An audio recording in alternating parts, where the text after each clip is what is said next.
today my topic is ontology learning and its application in software-intensive projects. And first of all, I'll just briefly introduce myself.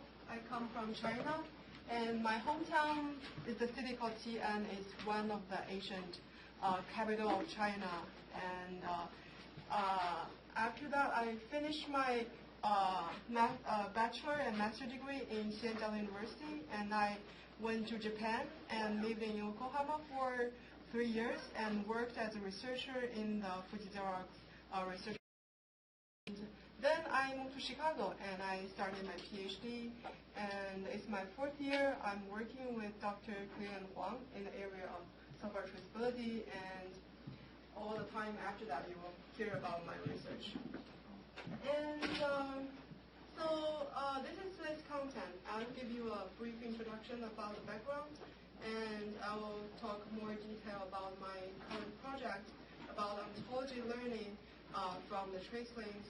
And if I have time, I will talk more about using this ontology to solve a software engineering task and use my previous project called DOSIT.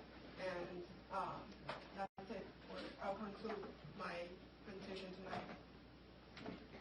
So, software engineering task depends on carefully analysis for the task to reach software artifacts.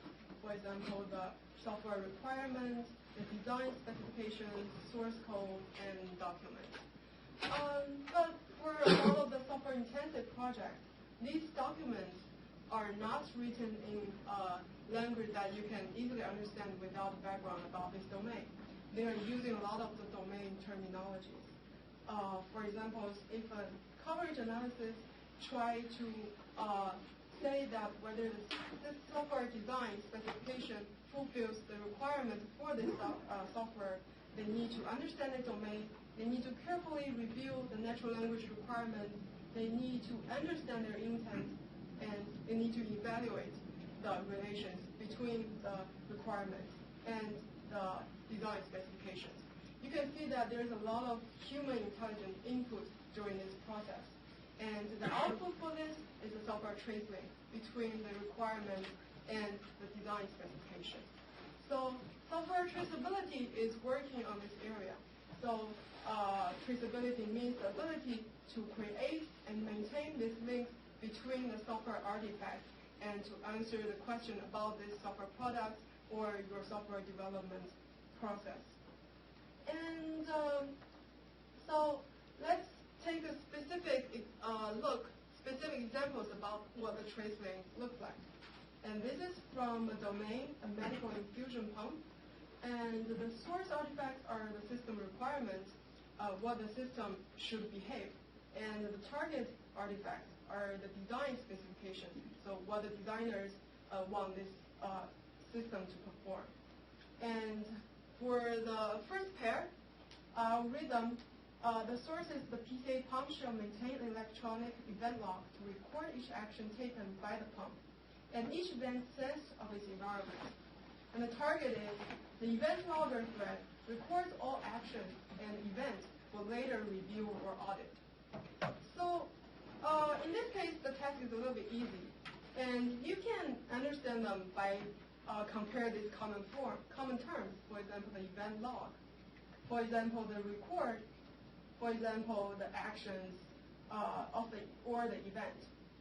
So using some of your common sense, you can see that these two artifacts are related. And some of the terms, some of the trace links are more implicit, even though it is still manageable. For example, this one.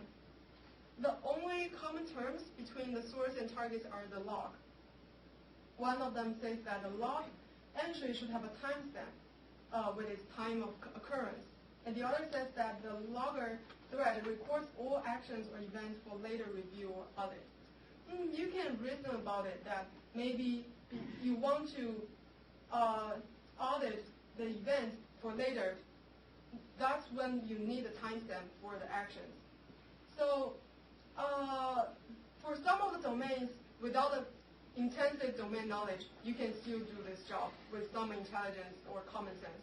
But for some of the domains, it becomes really difficult without knowing anything of this domain. For example, this is a domain from the driverless vehicle control.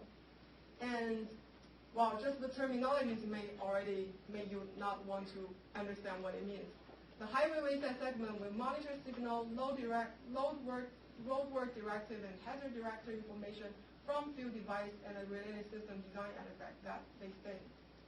And the other side is during land-out conditions, the WIU shall send the current date of the highway signal.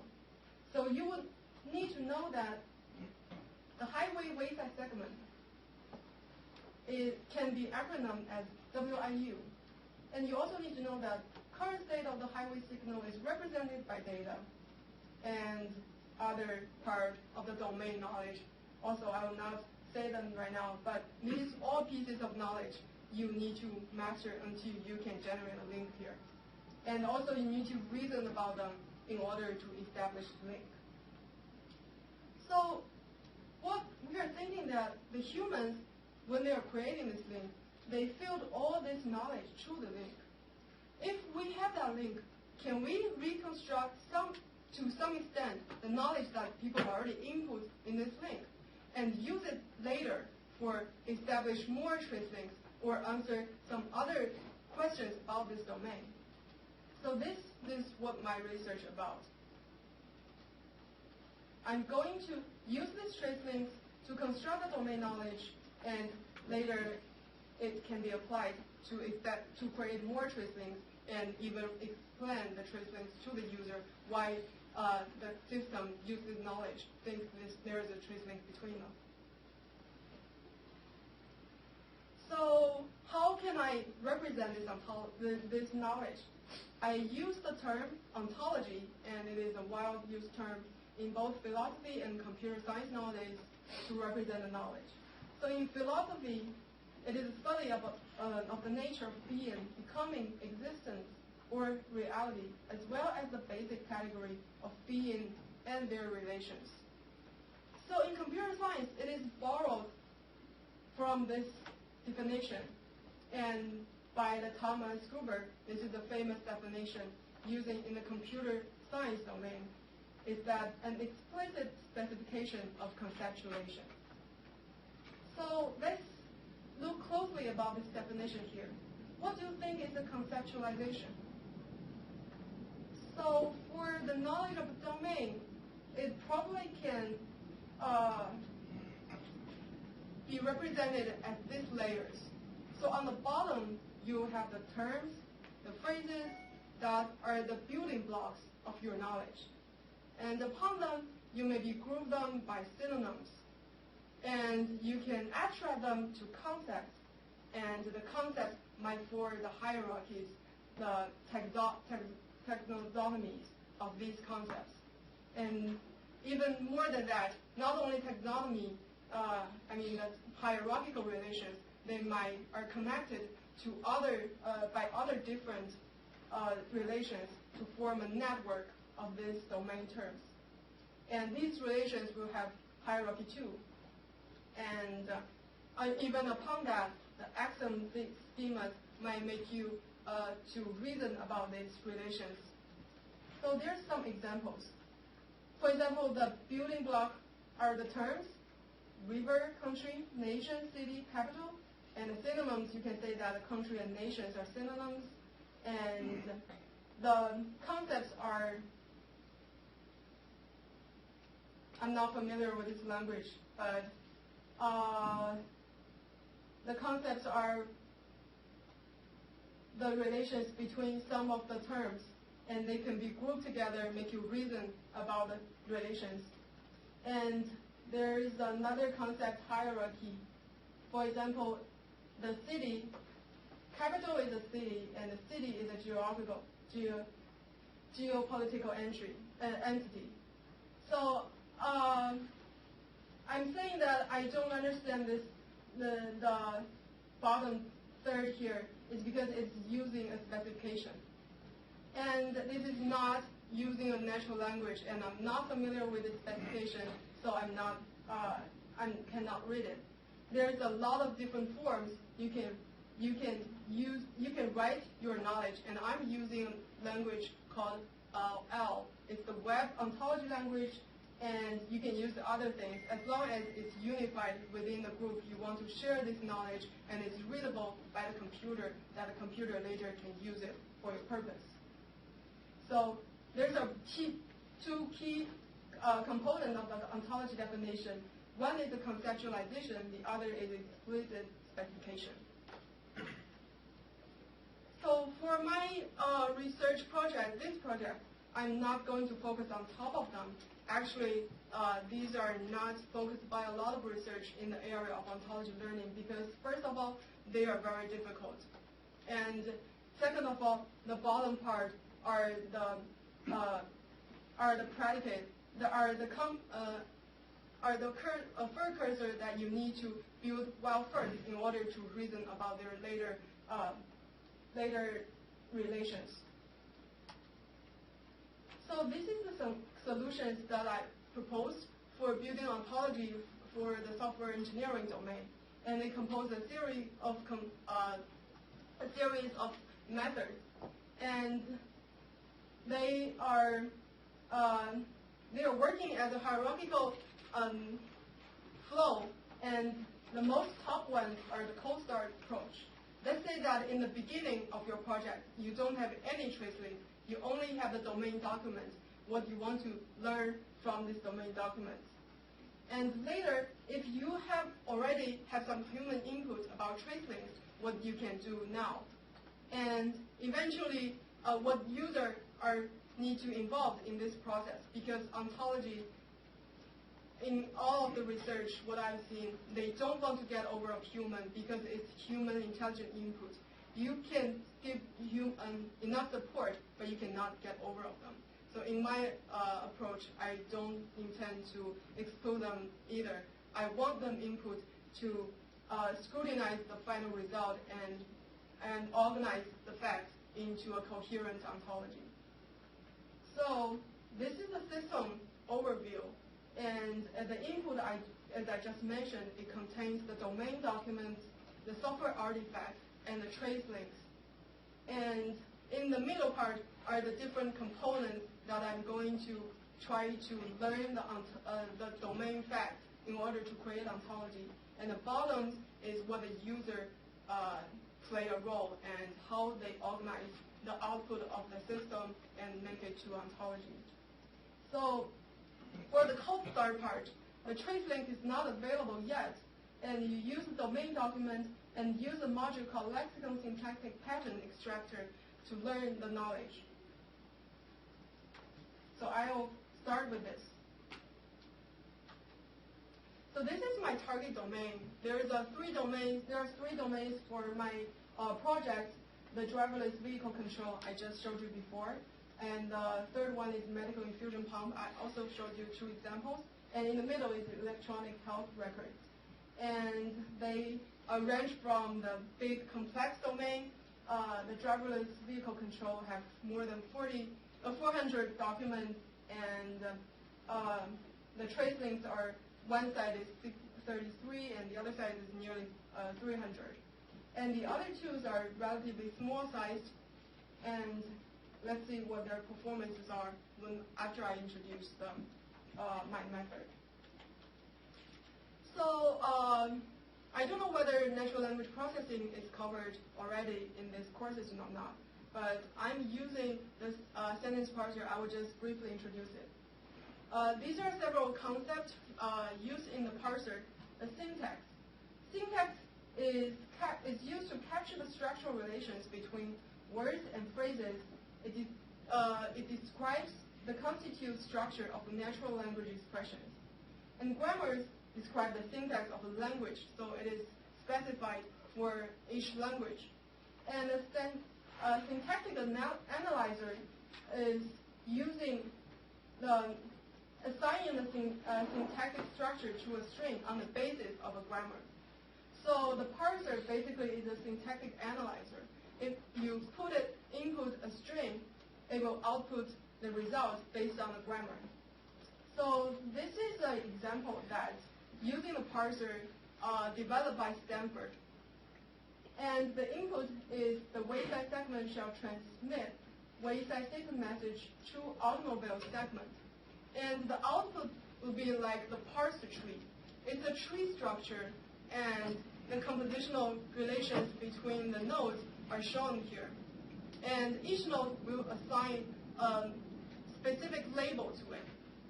So you can see that on the top is a root, represent a sentence, and on the bottom, the leaf nodes are the terms of this string the sentence is comprised of. And in the middle, you can see that how they are grouped together. For example, the NP stands for the noun phrases, and VP is the verb phrases, etc. And here, I'm most interested in the VP, in the nouns, the verbs, and the noun phrases, because these are normally what the domain facts are comprised of. So I'll only focus on these three types. And I'm using the Stanford parser to parse the tree, and I extract the verbs, nouns, and noun phrases from the tree, and I calculate a measure to it. It's called domain specificity.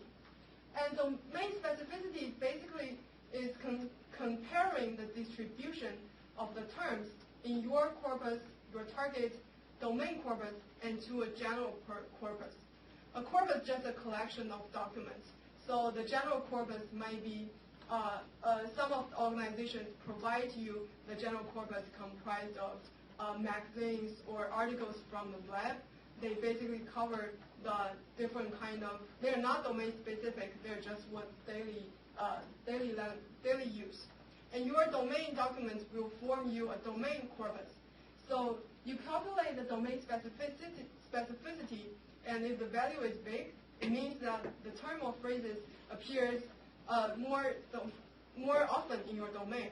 So it's more domain specific. So this value is an indicator whether the term or phrases are your building blocks for your domain facts. So I calculate these values, and for the terms or phrases that exceed the threshold, they become my terms of interest. And then I will mine the domain documents for some potential facts. So here's the goals and examples. For example, here, the chemotherapy drug is a medication. This is a fact. And what kind of possible appearance in the document? For example, here is one. Medications such as antibiotics, chemotherapy drugs, and pain relievers. So if I find this text, a document, encounter this sentence, I want to extract this fact. And another example is from the driverless domain, driverless vehicle domain. And the OBU is part of the vehicle. And the domain document might state that OBU is located on the vehicle and can communicate with optional sensors. So you might have already have some ideas that some of the expressions that occur recursively may indicate some of the relations. You are not alone here, and it's already proposed by a researcher named Hurst for more than a decade now. It's called lexicon syntactic patterns. So it might include the relations such as equivalent, subclass, superclass, disjoint, containment, and universal restrictions. And I give an example for subclass here. They have some identified phrases. They are the indicator of such relations might exist in the document. For example, here are all other and other or similar. And the sample sentence here is such applicants include hazard detector or other roadside devices.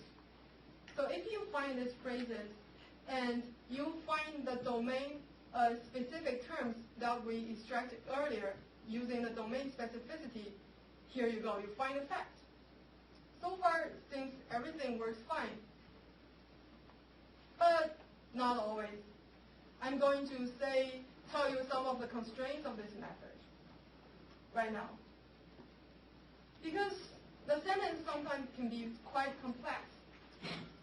For example, this sentence, verify that no pressure due to occlusion or other infusions through a comment line is presented. Here we also see the all other here. But because it is inserted to this sentence, and you find the fact pressure is the type of the infusion is the type of pressure that is not valid because the pressure because how this structure the sentence is structured. So in order to overcome this, you have to know that the lexicon syntactic pattern is not always reliable. You need to add another layer to make sure that your fact is reliable. And another constraint for this method is it involves the input for the patterns, and the patterns are limited. But people have unlimited ways to express the facts. So if you don't have enough patterns, you will end up of only learning limited number of facts. And another limitation is these patterns can only mine the facts that are explicitly stated in one sentence. If some of facts, when humans are reasoning about the trace links that I mentioned earlier, they are inexplicit. They are not stated anywhere in your document. So you won't be able to find it, and there's no such patterns because they are not stated. So in such case, we are trying to use the trace link here. For example, the second fact here, the current state of the highway signal is represented as data. So this fact, there's no need to write it in the document, but it is needed for established trace links. So that's what our initial rationales for using trace links to learn domain facts. But using a trace links to learn facts, there are a lot of challenges. You can see that each fact is extracted from one piece of the source artifact, one piece of the target artifact, and their combination form a potential fact. But such combination can grow just vastly when the sentences become longer. So we need to filter out the really non-interest fact or invalid fact and find the valid facts to represent to the user. Otherwise, the user just needs to scrutify a long list, and they will get bored and give you false results. So here is the second method, second hierarchy of my proposed solution here. We use combinations of different methods to evaluate the potential combinations and in order to represent the user the most valuable ones. I use the lexicon syntactic patterns I mentioned before, and I use association rule miner, the topic modeler, and semantic relatedness measures. So the association rule miner, it is used to discover the interesting relations between variables in large database. It is very well researched in the e-commerce domain, and it is used to, in such domains, it is used to search for items that tend to be found together in a single shopping basket. You calculate the interestedness for the items. For example, they can be able to find the relations such as the customers who purchase beer and diaper also tended to purchase milk. And in my applications, I'm trying to calculate how often the terms or phrases pairs appear across trace links. So if one term appears in source, how likely the target appears in target and vice versa. And here, each trace link serves as a shopping basket. And the frequent items are the terms or phrases from the source or target. And I'm using the interestingness measure, support, confidence, and cosine. Support just means how many of your database, how many of the trace link contains this term or phrases, divide how many trace links you have. And confidence is once it appears in the source, how likely a term or phrases appear in the target. And cosine compute the term in the source and term in the target, their distribution, how likely they're together. And if it's equal to 1, it means that their appearance are very correlated with each other. So they are really associated with each other. So this is one module of my ontology method. And another one is topic modeling. Topic modeling originally is used to identify patterns in a corpus. So it constructs, it is doing so by constructing a probabilistic model that represents a corpus as a set of topics. Computers, they compute how similar the terms or phrases are in terms of related to the same topics.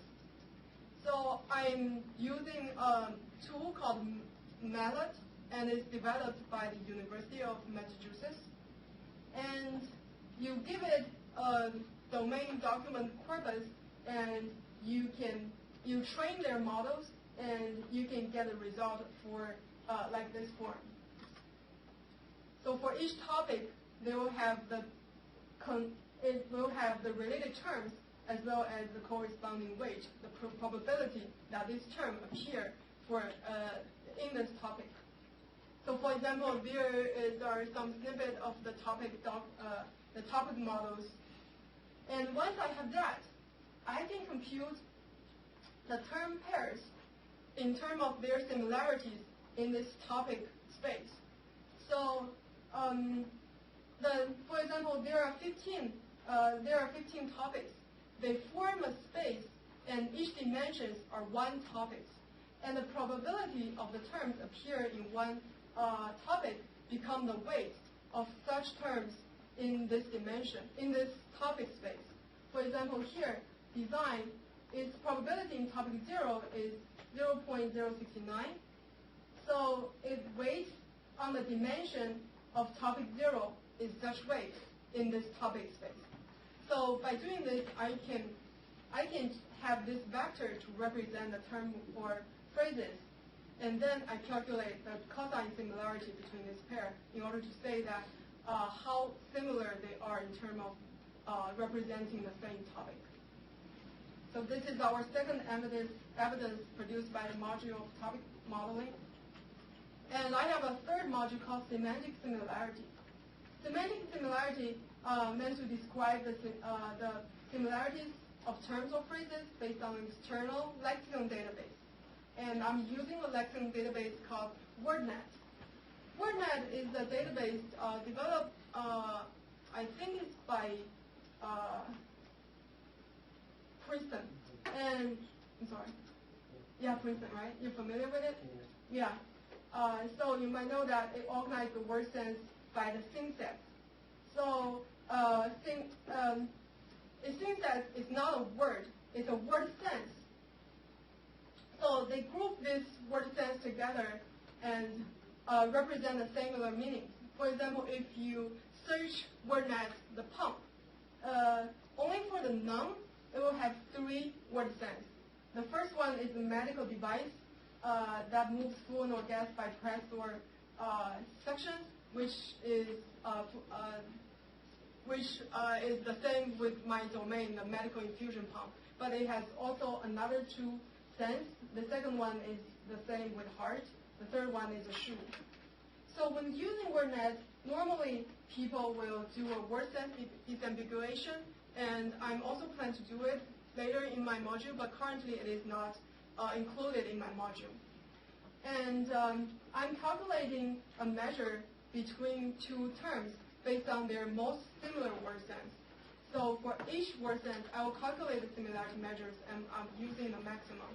And how I calculate the word sense similarity, I'm using the Wu and Palmer measures. Basically, it is using this tree structure, and you can see that it used the least common ancestor of these 2 word sense and divide it to the depth of the sum of their own depth. So there are other measures based on the tree structure or based on the information content, and people can use other measures by the provided libraries.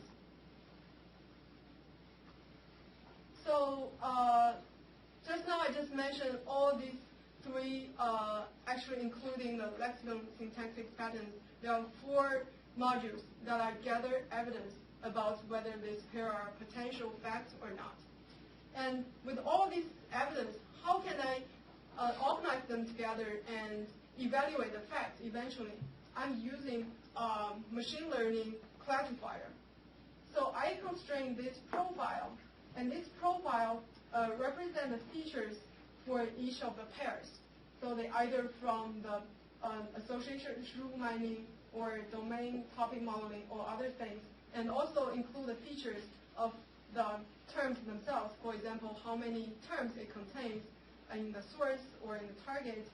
And I ask the user to evaluate some of them to create the training set for me.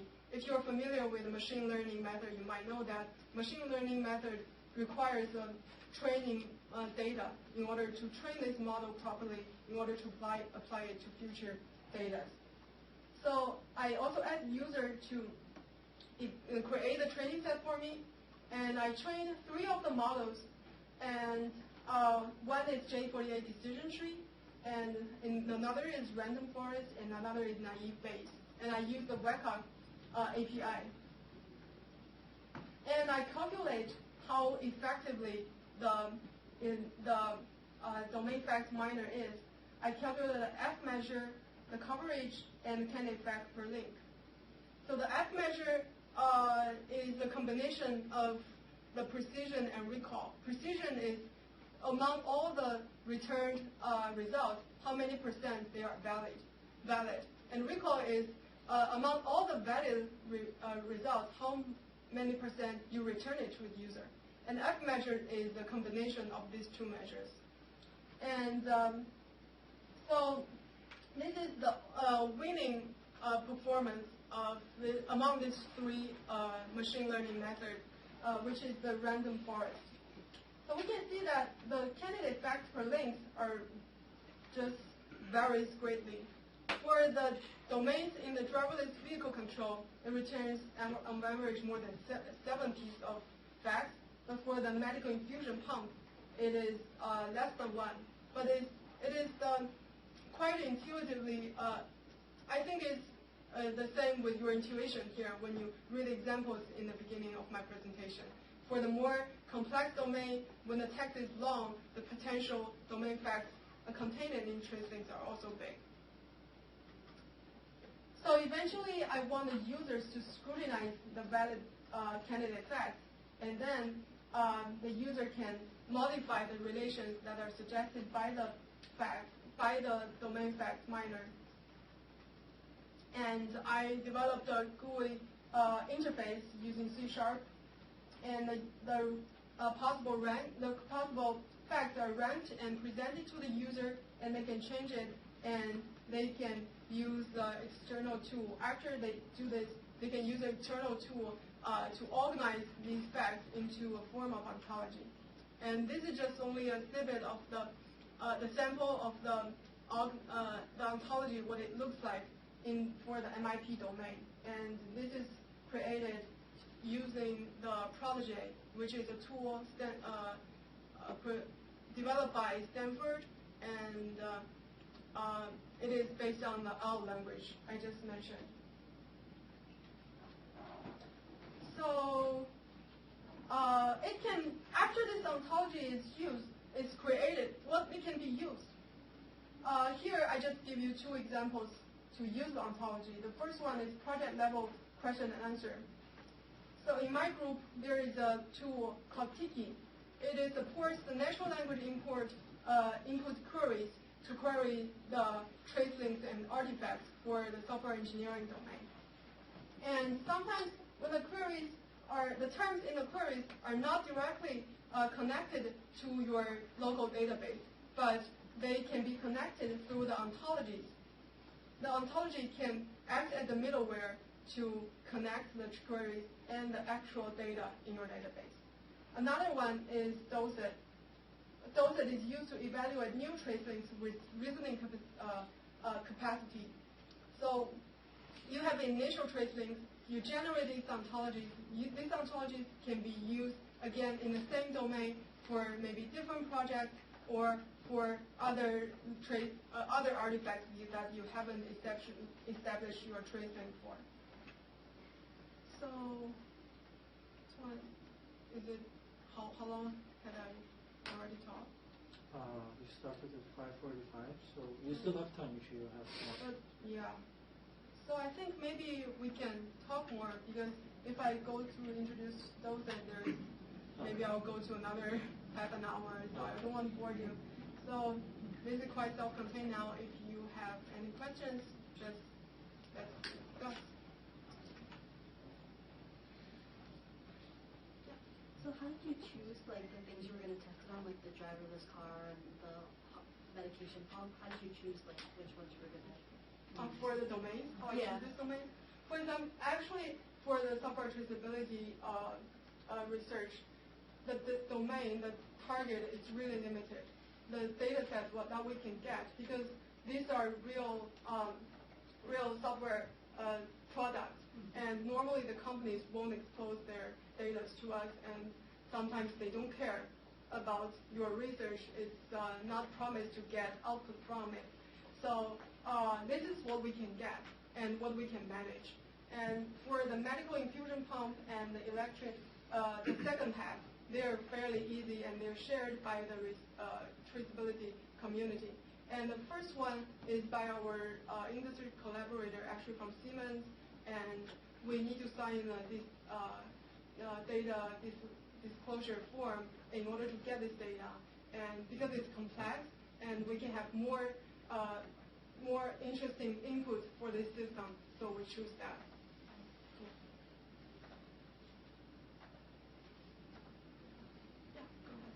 What happens if there's like two conflicting facts? Yeah, I think currently my system doesn't handle that because I'm only generating the facts but not organizing it. The user will organize it, put it into ontology. When you put into ontology, for example, you use the Stanford tool I just mentioned, Prodigy, it will have a consistency checking mechanism. So if the facts, for example, you have exclusive relations, for example, the death cannot be a human. So you have this fact in your ontology, and then you say that Jin is a human. Then if you want to say that Jin is a death, then there will be conflict, and then the system will tell you that there is a conflict. But if you don't have such upper level knowledge, then they won't tell you. So because there won't be any conflict. Did I answer your question?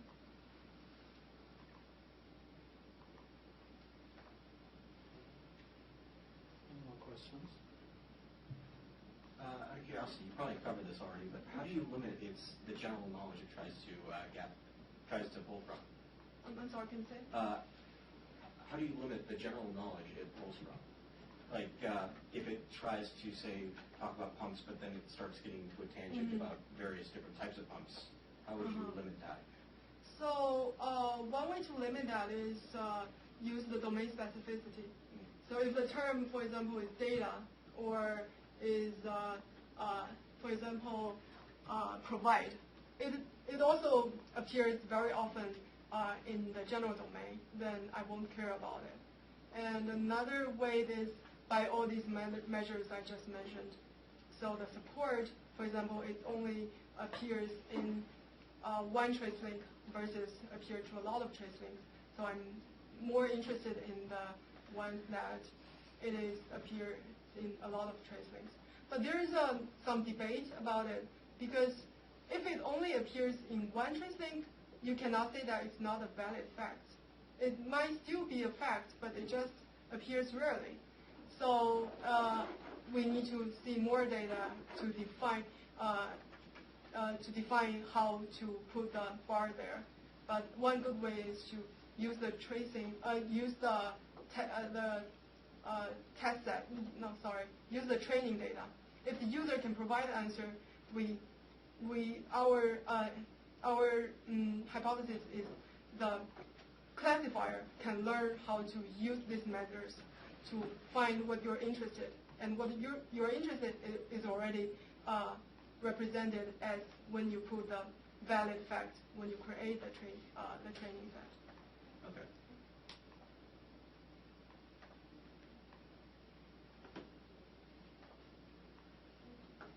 This is a little bit off, extrapolating off of what you talked about your corporate partners or whatever. What do they want this data for? I mean, it's obvious that it makes it easier to understand the complex domain knowledge, but is that something that they're finding they have a large need for? Or? They find a need for create a trace links specifically for that domain. Because for trace links might be not, you will notice when you are creating a very small scale software or in like you make an app, you won't want to know that what your original intent is and what you come out with.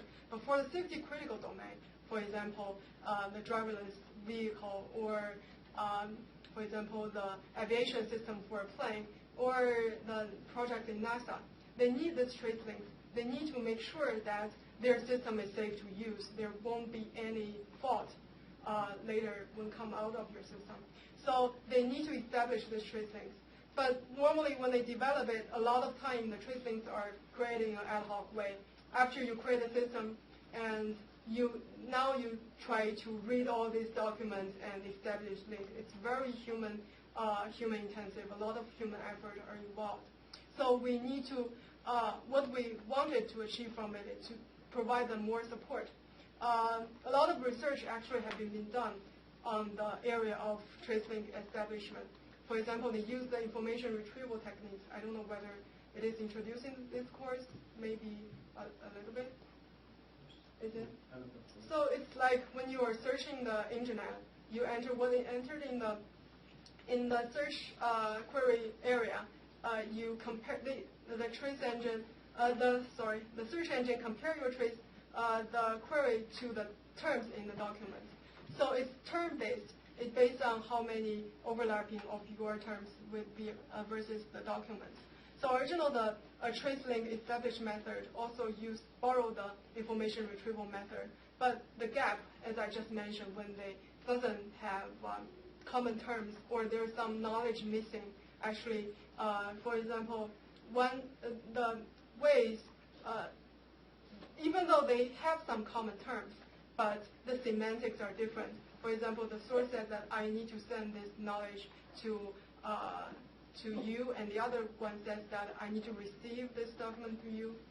These things are different things. If you match the terms, you find the object and the subjects are the common terms, it will give you an error.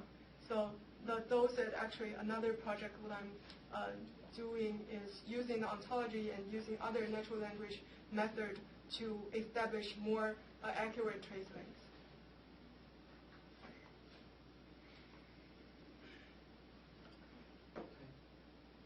Thank you very much. Thank you. Thank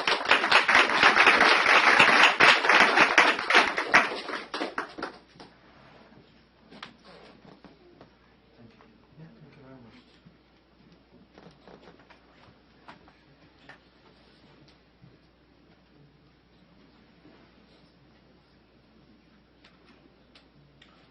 Okay, so thank you very much for your presentation.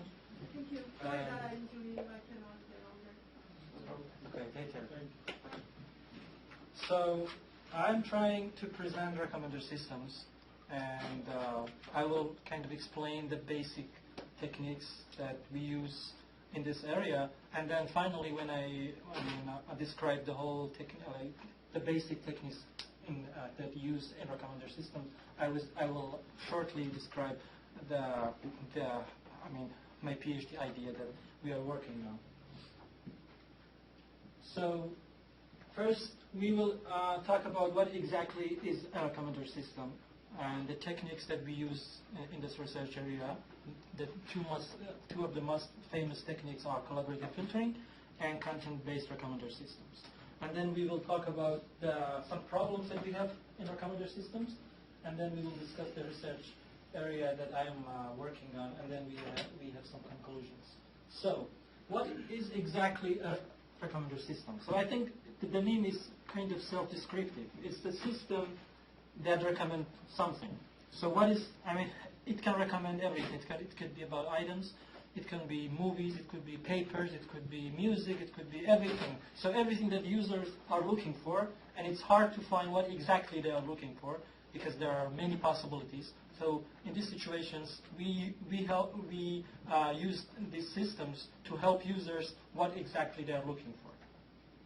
So, for example, Amazon, eBay, Netflix, that you might be familiar with. So all of them, they use recommender systems to help you what exactly you might want to buy, or you may want to look, or want anything.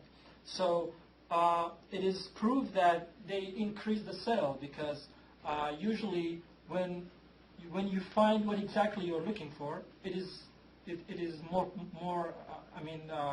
you might want to buy it. But if you don't find it, then you don't buy it. So these systems, when they help you to find something that you want, so you probably will buy or you will watch that thing. So they increase the sales.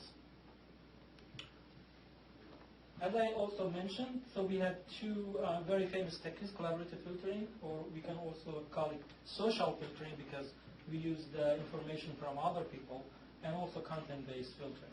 So just as we have quiz here. So let's say we have a simple book recommendation system. So we have the information about the user. For example, the user, we have the information that he liked Red Mars.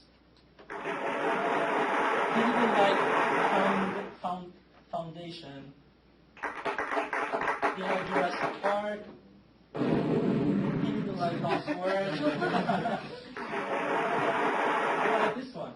So, okay, so we know that this user likes some books and he's not interested in some others. So based on this information, we use some machine learning techniques and we try to predict what he might be interested. For example, based on, let's say, we use some techniques and we find out that he's interested in this book, and so we can show this book to the user. So personalization. Actually, when you talk about recommendation systems, you also talk about personalization because they are kind of the same topic. So personalization is actually about making the information personalized for a specific user. Because let's say we have a lot of information on the internet. So if I want to recommend just something that I can recommend it to other people as well, this is not a personalization because this is just kind of generalized kind of advice to the users. So it's important to have personalized recommendations because we want to make an environment for every user that it's unique for the user. It's not like something that everybody can see the same things. So from the business perspective, I think you might be familiar with this term, CRM.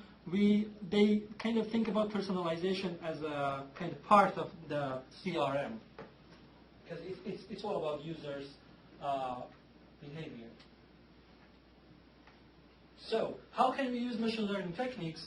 We use machine learning techniques to build a model of the user interest, as we saw in the previous example. So we use those techniques to build a model, to build exactly what kind of items he likes and what kind of items he doesn't like. So we have a model, and then for new products, we can estimate or kind of evaluate what's the probability that this user might be interested in that item or he might not be interested. So we can use the model for three different purposes. We can recommend items. That's the topic of this presentation. We can filter information. This is also kind of personalization because when you have a lot of information and you don't want to look at all information, so when you filter the information, it's kind of a personalization for the user. Also, predict the behavior of the user, so it's also a personalization. So let's talk about collaborative filtering, which is the most famous technique in recommender systems. So it's basically very simple, actually. We have a user that we are trying to recommend some items to the user. So we try to find similar users to this user. So how we find the similar users, it's a different topic, and I talk about it later. So we find those similar users, and then we use the ratings or the information of those similar users, and then we use those information because we say like these users are similar to the user, so we can use their information.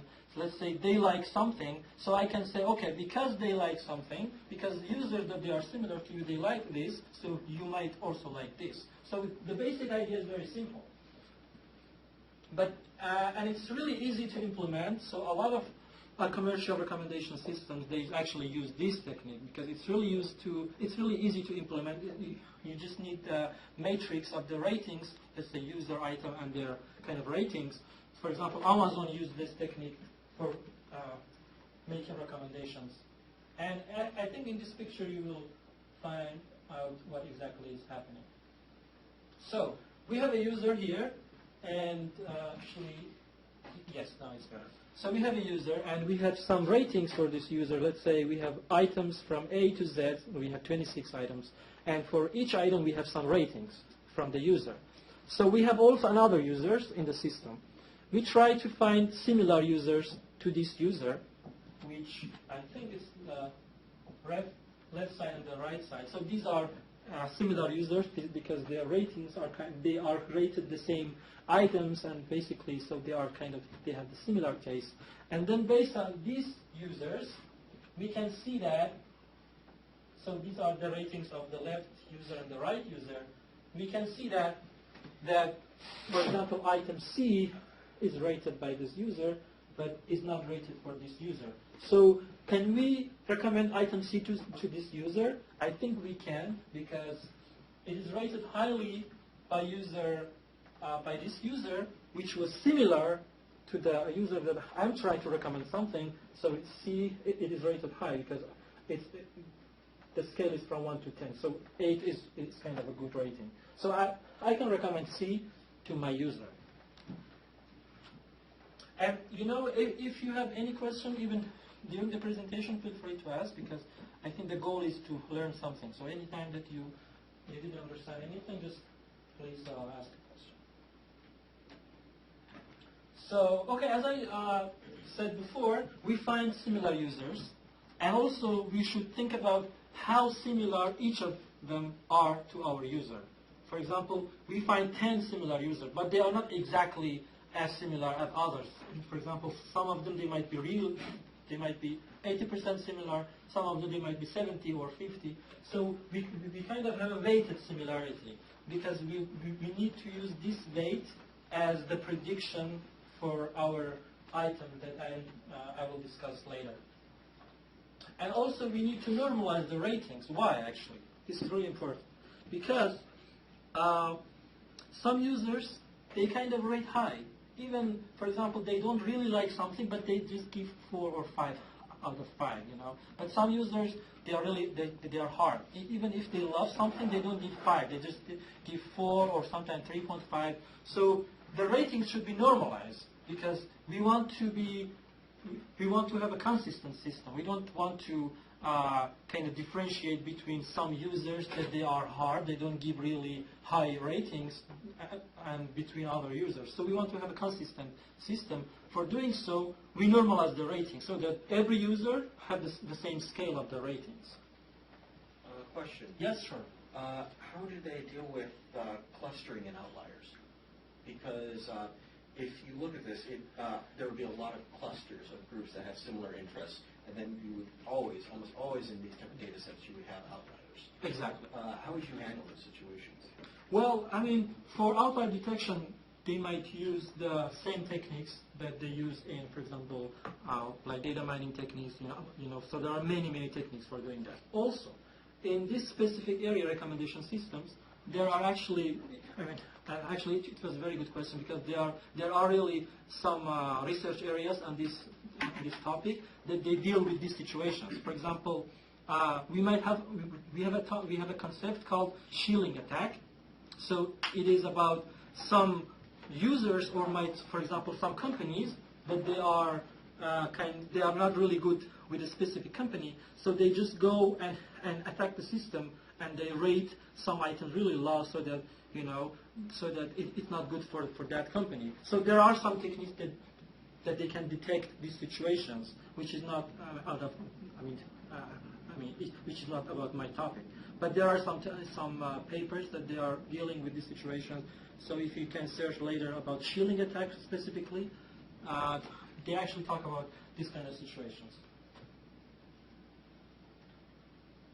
And also, when I said we want to find similar users, so there are many techniques for finding similar users. If you have taken like some courses on, for example, on data mining or any other courses about machine learning, there are many techniques for measuring similarity, such as Euclidean distance, such as cosine similarity, or any kind of other similarity measures. So, and then when you calculated the similarity between the users, you have two approaches to find which users you want to take into account. Let's say, for example, the first technique, you can say, okay, I want to choose 10 similar users. That's it, 10 similar users. I don't care how similar they are. I pick 10 similar users. So this one might not be really accurate because sometimes they are not really similar. The other way is to say, okay, I want similar users that their similarity is above a specific threshold.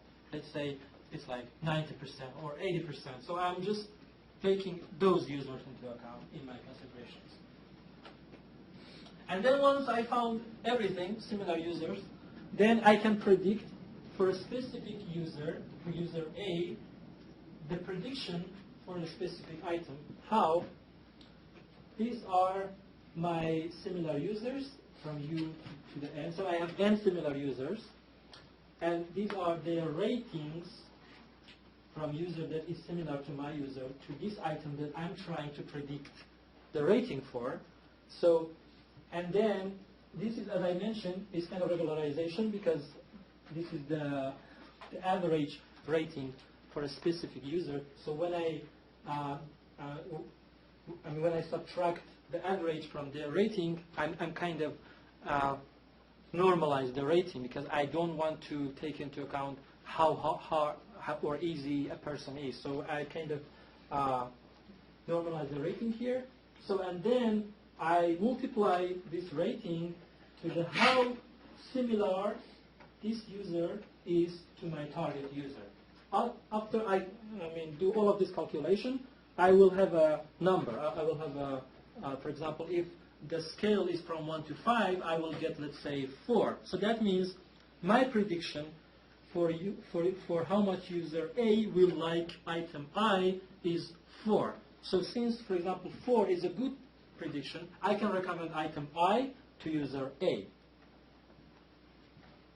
If you have any question about the equation, it's not really important what is the equation. I just wanted to make it clear that we can use these kind of equations to calculate the recommendations. So, we have some problems actually in recommender systems. One of the problems that I didn't actually mention here was the one that our friends he mentioned. But also we have some other problems. They are really famous in this area. The first one is cold start problems. So, what is exactly cold start problem? You have no users, right? Exactly. We don't have enough users. We don't have enough users that we can find similar users to our user because, as I mentioned, the most important step is to find similar users. If we don't have enough users that they have rated those items, how can we find similar users? The other problem is sparsity.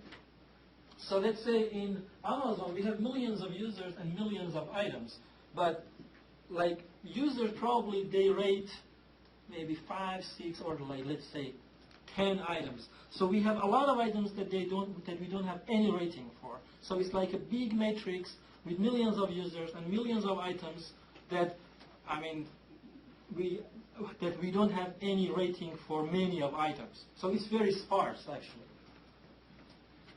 Also the first rater problem. When a user enter the system, let's say I'm a new user, I don't have any history in the system, I haven't rated anything, I don't have any interaction with the system. How can you recommend something to me? So there are some solutions for this one. Let's say they can recommend the most popular item to me. So for doing that, they don't need information about my interest, because it's really easy.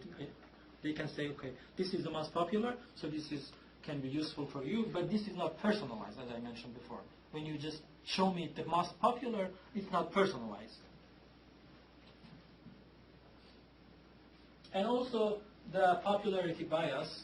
So if I just only, when you use this system, because you use the rating of other users, so after a while it can only recommend popular items actually, because it cares too much about what other users like in the system. So after a long time, when the system runs, it only focuses on a specific items that they are really popular. So then if you have a user that he might have a kind of unique taste, let's say in the movie domain, I may not really be interested in what other people they like, then it's hard to recommend something to me. So what's the solution? There's another type of recommendations, content-based recommendations. So these are based on content. We don't need rating. We don't need information about other users. We actually don't care what other users are doing. We only care about that specific user. So, for example, in the movie domain, we have a lot of information about the movie. For example, genre, let's say, what actor is in the movie, or a lot of information. So, based on this information, we build a model. Let's say we say, based on our information, you like action movies. So here are some action movies for you. So these are.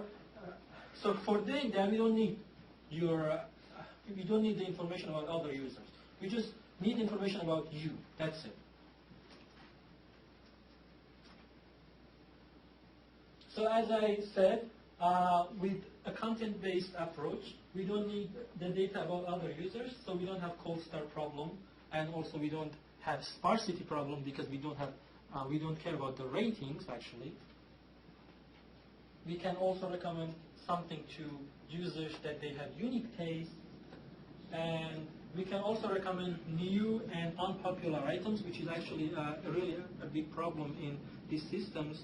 Some companies, they don't like when we only recommend some popular items, and we have a lot of other items that they are not recommended to anyone, so it's not good for the sales. But with this technique, we can alleviate this problem. And also, we can provide explanation, and actually, it's really important. Sometimes that you don't like the recommendations, it's actually because there is not a really good explanation. Let's say on Facebook, you might get a recommendation, people you may not. And you may think, this is a really stupid recommendation. But actually, if they can also show you the explanation, then that makes more sense. Let's say you may know this person because you have, let's say, you are friend with this person, and if you also friend with this person, or you met him in this, So when you have explanation, actually, then the recommendation makes more sense. So with this technique, with content, we can give explanations. How? Because we can say, okay, you like action movies, and this is an action movie for you, so that's why we recommend this item to you, because it's an action movie. So what's the disadvantage of content-based? Well, it's obvious. In many domains, we don't have the content. Actually, we don't have the ratings sometimes as well. In some situations, we only have the interaction of users with the system. Let's say if they clicked on something, if they viewed something, if they watched something. So so in many situations, actually, we don't have information. So these techniques might not be really good in those situations.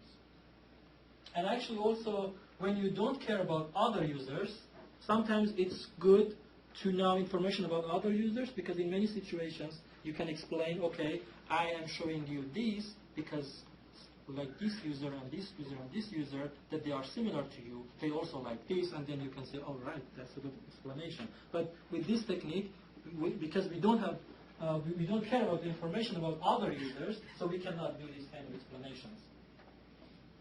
So there's another problem that actually I just mentioned a couple of minutes ago, which is not specifically for collaborative filtering or for the other one content, which actually is a general problem, is a long tail effect. What is exactly long tail effect? So as I said, in a recommendation system, there are many products like this card that they are not recommended enough. And there are specific parts, maybe in a system, maybe like, let's say 10 items or 100 items, let's say, they are recommended too much. So let's say you are the company, so you don't like this situation because you have so many other items that is not recommended enough to the users. So there should be some solution also for this kind of problem. So okay, now let's talk about what exactly I am trying to do so far. I might even change the topic because I'm really in the early stage of my PhD. I just found this idea like last month. So let's see how promising is it. So, okay. So now if you have a question about the basics of recommendation system, please ask. Okay.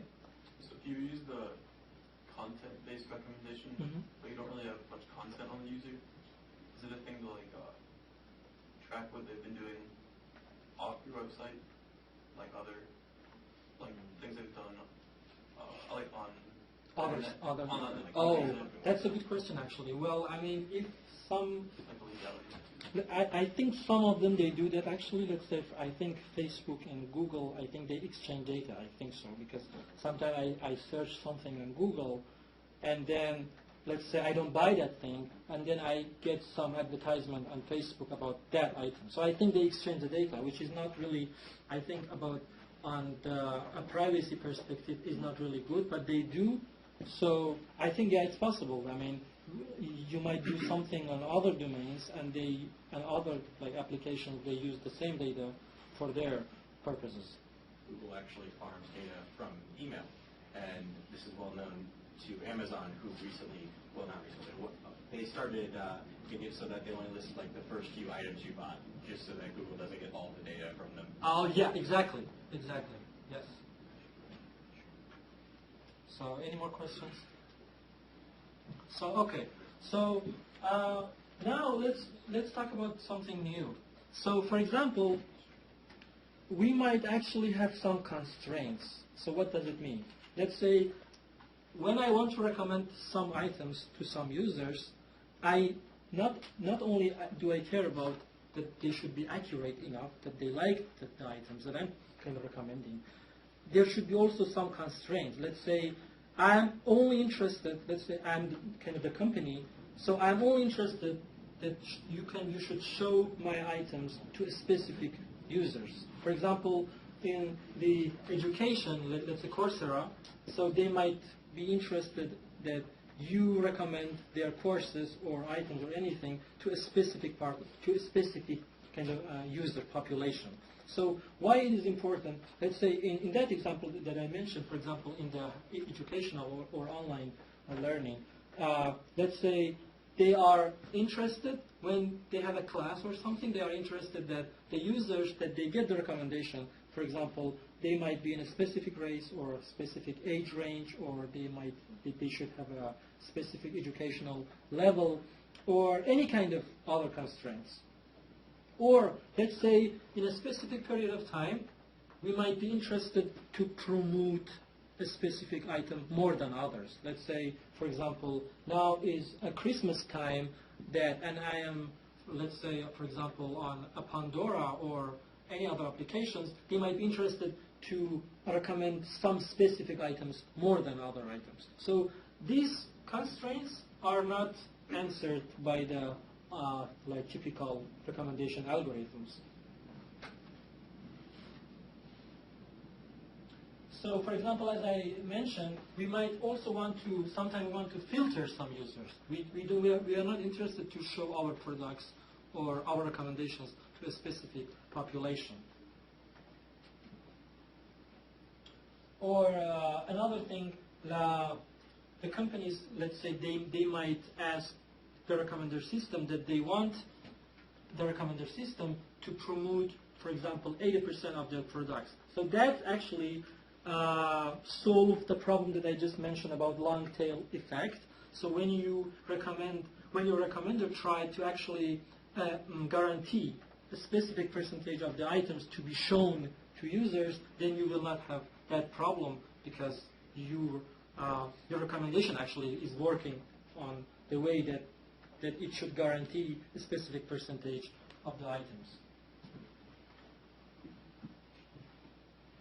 So for doing that, we actually should have a utility function which is a combination of accuracy. So the accuracy is actually the same thing that we always do in recommendation system. It should be accurate. They should like those recommendations. And also at the same time, we should satisfy some constraints. So as I mentioned, it's a really new idea, so nobody has done anything on this. And we still need to find a clear utility function. What is exactly our utility function? What exactly we are trying to measure? How can we say that, okay, our system is working well? What's the criteria? What's the evaluation factors? So this could be very useful on Amazon or any kind of retail sale website, because as I mentioned, let's say they want to make sure that the items are shown to a specific users, or some items they should be guaranteed that they are really recommended to some users, so that we don't have the long tail problem. But actually, this is really interesting in another area called computational advertising, which I don't know how many of you are familiar with this topic. Let's say, for example, in Google advertising. So in computational advertising, it is important that how many recommendations you are sending, because actually advertisers pay for that. So it's not like you can recommend anything to anyone. Like, you should think about, you shouldn't recommend everything to anyone. You should think about how many recommendations you can send, how many advertisements you can send. So it is really important to who should you target? What users you should target, so that you can be sure that these users have the kind of those characteristics that you are looking for, and they actually are interested. So it is really interesting in computational advertising, actually, because as I mentioned, advertisers, they have a specific budget. So they say, for example, they ask Google to send advertisements for users on this, for example, in search engine, and per each click, they pay Google, right? So Google should think about who should kind of show the advertisement to. So it is important, and also advertisers also might have some restrictions. They might be interested in a specific population. Let's say they say we are only interested in people that they are living in a specific area in Chicago.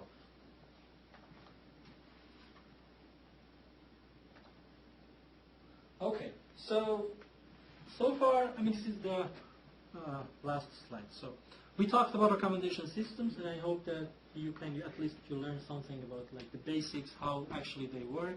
We talked about two important techniques in recommendation system: collaborative filtering and content-based. Collaborative filtering was about finding similar users and use their information to predict the rating for a specific item.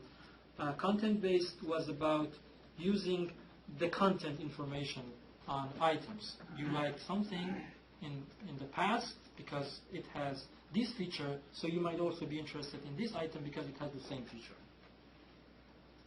And then we talked about the idea of having constraints on recommendation systems. And I do believe that the techniques that we use on a typical recommendation system, I think they might need to be maybe some changes in order that they should be able to work on the situation that we have some constraints. So I think that's it. That's the whole presentation. And again, if you have any questions specifically about the first part, I think I can answer the question about the first part. And about the second part, that was the idea, I would be happy if you have like a suggestion or any critique or anything. Sure. Have you thought about any medical applications with your research that you're thinking about? Because I can immediately think of, say. Okay. So our next presentation is by Yang Zheng. He's talking about context of a recommendation.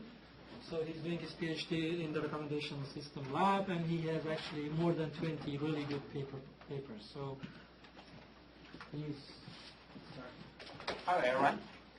So my name is Yong Zheng from DePaul University. Work together with Dr. Marshall and Heyman. Today I'm going to give you a quick review about context-aware recommendation. So at the very beginning, I will give you the background about the recommender systems, not only the basic introduction about that, but I will also introduce how to evaluate the recommendation algorithms, and I will introduce one popular, very popular algorithm called matrix evaluation. And next, I will go to the section about context-aware recommendation. So typically, I will introduce what is context and what is context-aware recommender system. After that, I will introduce two simple algorithms falling into those two categories. And if we still have time, I will introduce an open source toolkit called Cascade to perform the context-aware recommendation. Okay, recommender system.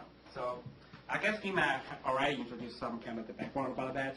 So typically, it's able to provide item recommendation to the users tailored to user taste. That is, it has been applied to different kind of areas such as Mnet.com, eBay.com, some things. That here, Twitter is able to provide 3 recommendations for me, ask me to follow those accounts, right? So how it works? Let me start with the Netflix example. So I just create a new user on Netflix. So at the very beginning, the application asked me to choose 3 my favorite movies, right? So I just choose 3 adventure movies. Next, it delivers me to its homepage. So on the first row, it shows the top picks for users. That is, they provide list recommended movies to me. And you can see that all those movies are correlated to adventure movies, things. So it's pretty good for me. If I'm not that familiar with a specific movie, I'm able to click one of them, and it shows the cast, actors, genres, also users' reviews and ratings on these movies, so that I can get things about what this movie tells about and whether I like this movie or not. So how it works? So typically, users should leave feedbacks on the items, and we are able to learn from these feedbacks, right? So typically, there's 2 kinds of feedbacks. One is called explicit feedbacks, for example, the ratings, Mnet.com, eBay, right? And also binary feedbacks, if you are familiar with Pandora, the sum up, sum down. And also there's implicit feedbacks, for example, the user reviews on Yahoo.com and user behavior on the web, some things. So all those kind of information can be considered as a user taste too, but we cannot directly use them. So we call implicit feedbacks. The most common thing is there's some kind of rating for that, so we are able to work on that. So there are typically 2 recommendation tasks in this system. The first one is called rating prediction.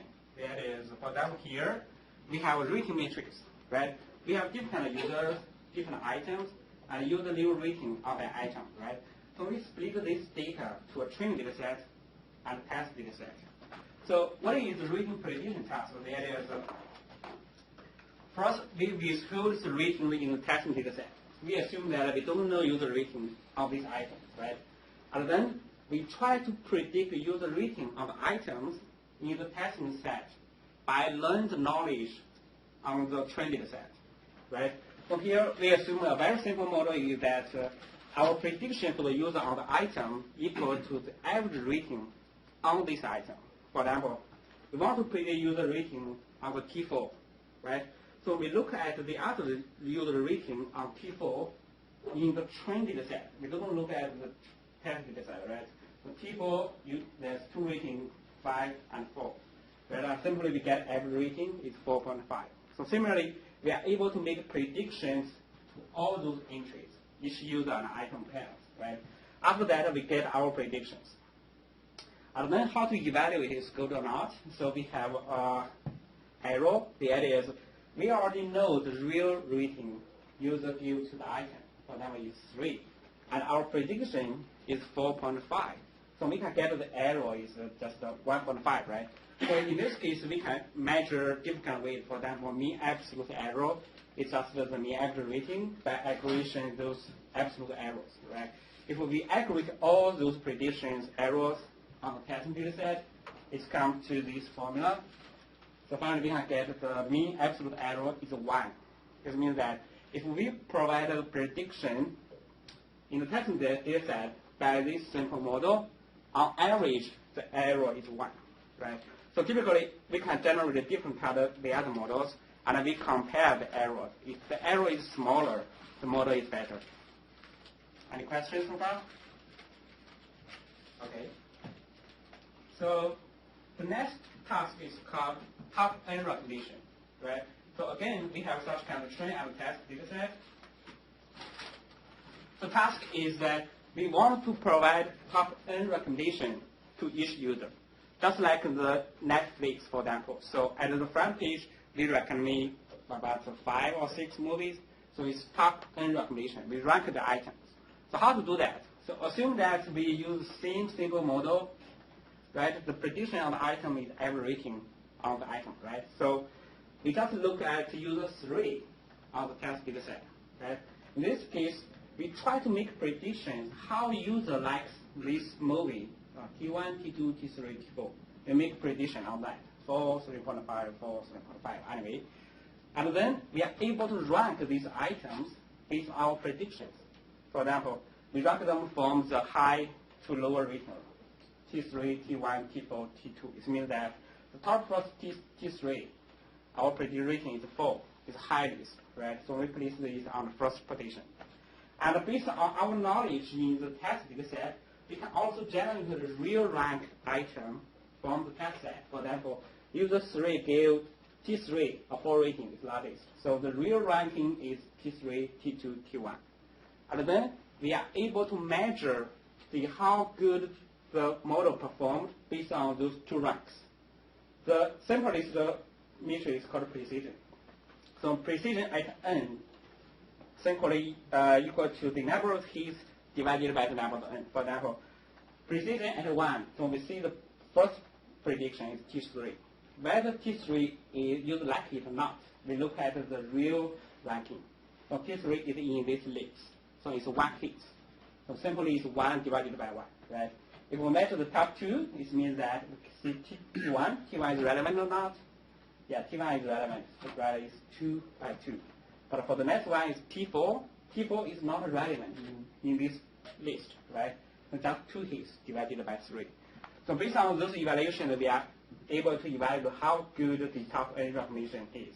So typically, those are the 2 recommendation tasks in the recommender system. One is rating prediction, and the other one is the top-N recommendations. Okay. And of course, there's many evaluation metrics. In the rating prediction task, we not only use mean absolute errors, but also the other ones such as root, mean, square error, and all the other kind of things. And in top-N recommendation, usually we have 2 branches of the metrics.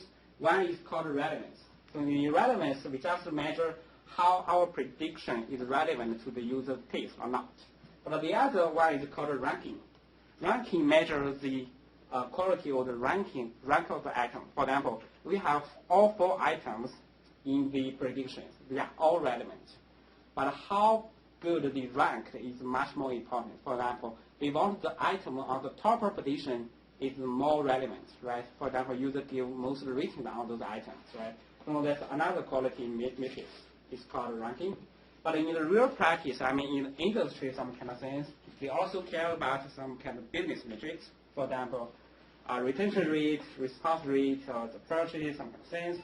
Like Netflix. Netflix provide a subscription service, right? So if you just subscribe to Netflix for 1 month, and then you left for the next month. So it's very bad retention rate.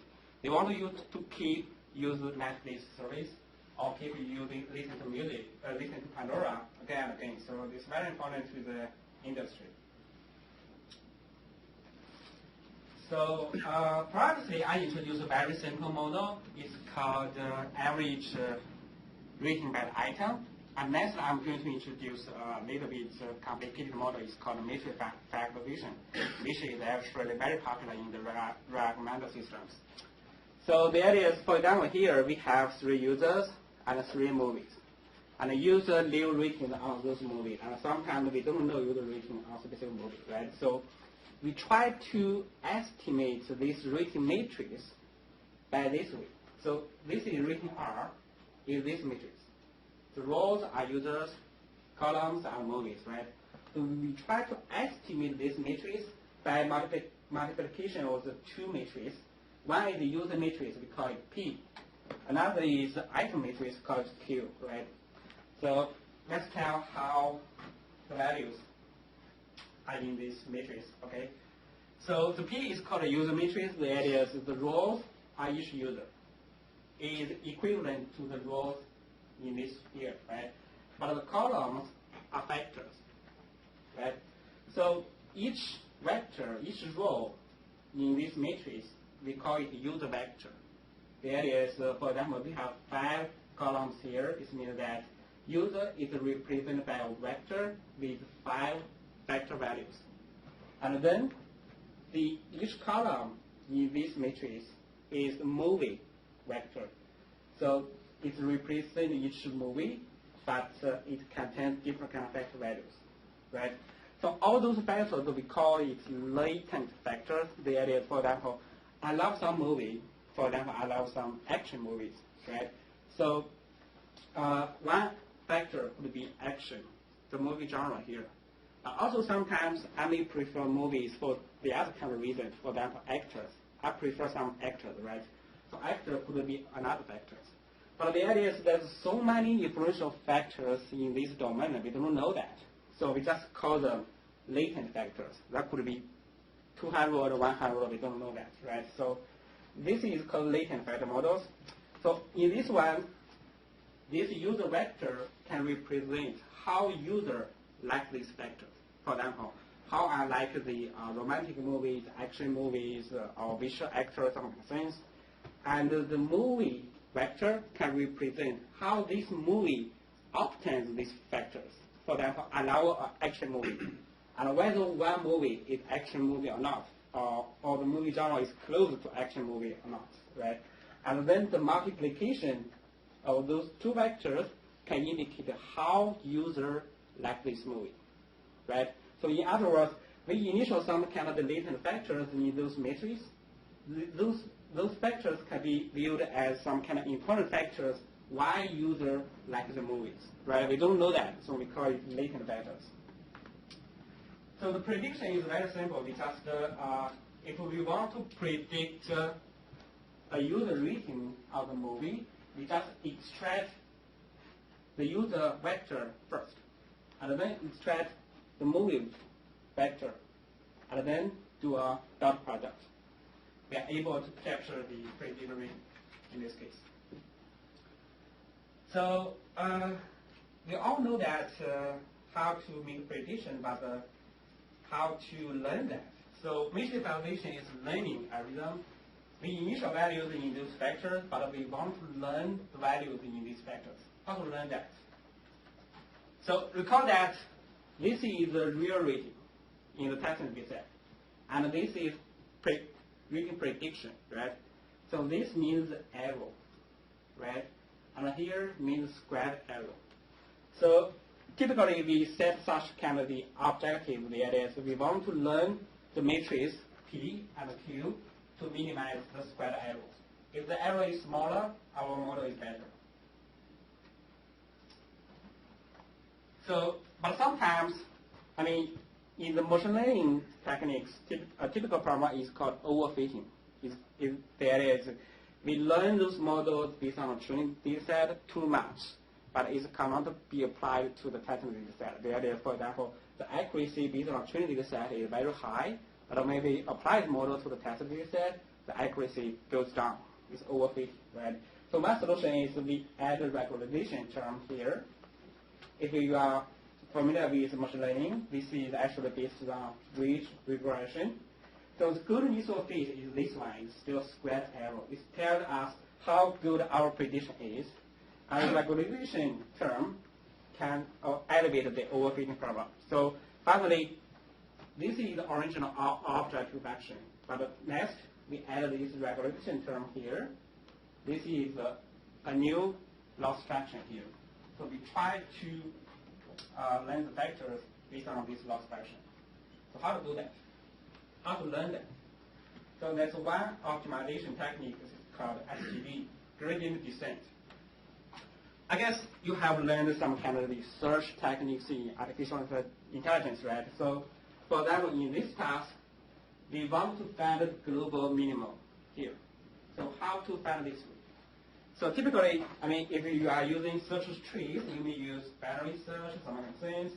But here, we want to start from here. So let's start from here, right? And we want to go to here. How to do that? So there's a technique called gradient descent.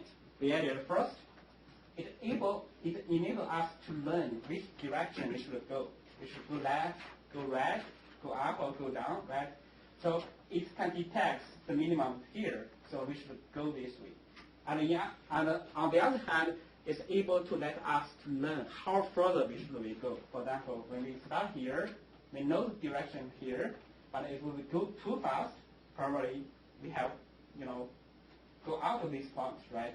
So we should set learning rate. We should learn slowly, and then we reach this point, right? So this area is called gradient descent. So typically you are able to get the descent from the mathematics, and then you are able to update the parameters in the matrix. So you are able to learn the matrix PFQ. If you are interested in this topic, you can refer to some kind of the machine learning material. Okay. So here I use a very simple data set. It's called movie lens. There's 100,000 ratings given by 900 users on the 1,600 movies, right? So I compare different kind of techniques. So the plus is prediction error. It means the error. As I mentioned before, if the error is lower, it's better, right? And the curve is the precision. Precision means how relevant our prediction is. So if precision is higher, the model is better, right? So the first one approach I'm trying is average rating of the item, as I told you before, right? So its prediction error is so high and precision is so low, right? The next one is called item KN. It's another popular recommendation algorithm in this topic. And this one is a matrix validation, what we introduced before, right? So we can see in terms of the errors, matrix validation gets the smallest error, right? But in terms of the precision, this approach gets the largest precision. So in other words, this model is best among those kind of the different techniques. So I have finished the introduction of the recommended systems.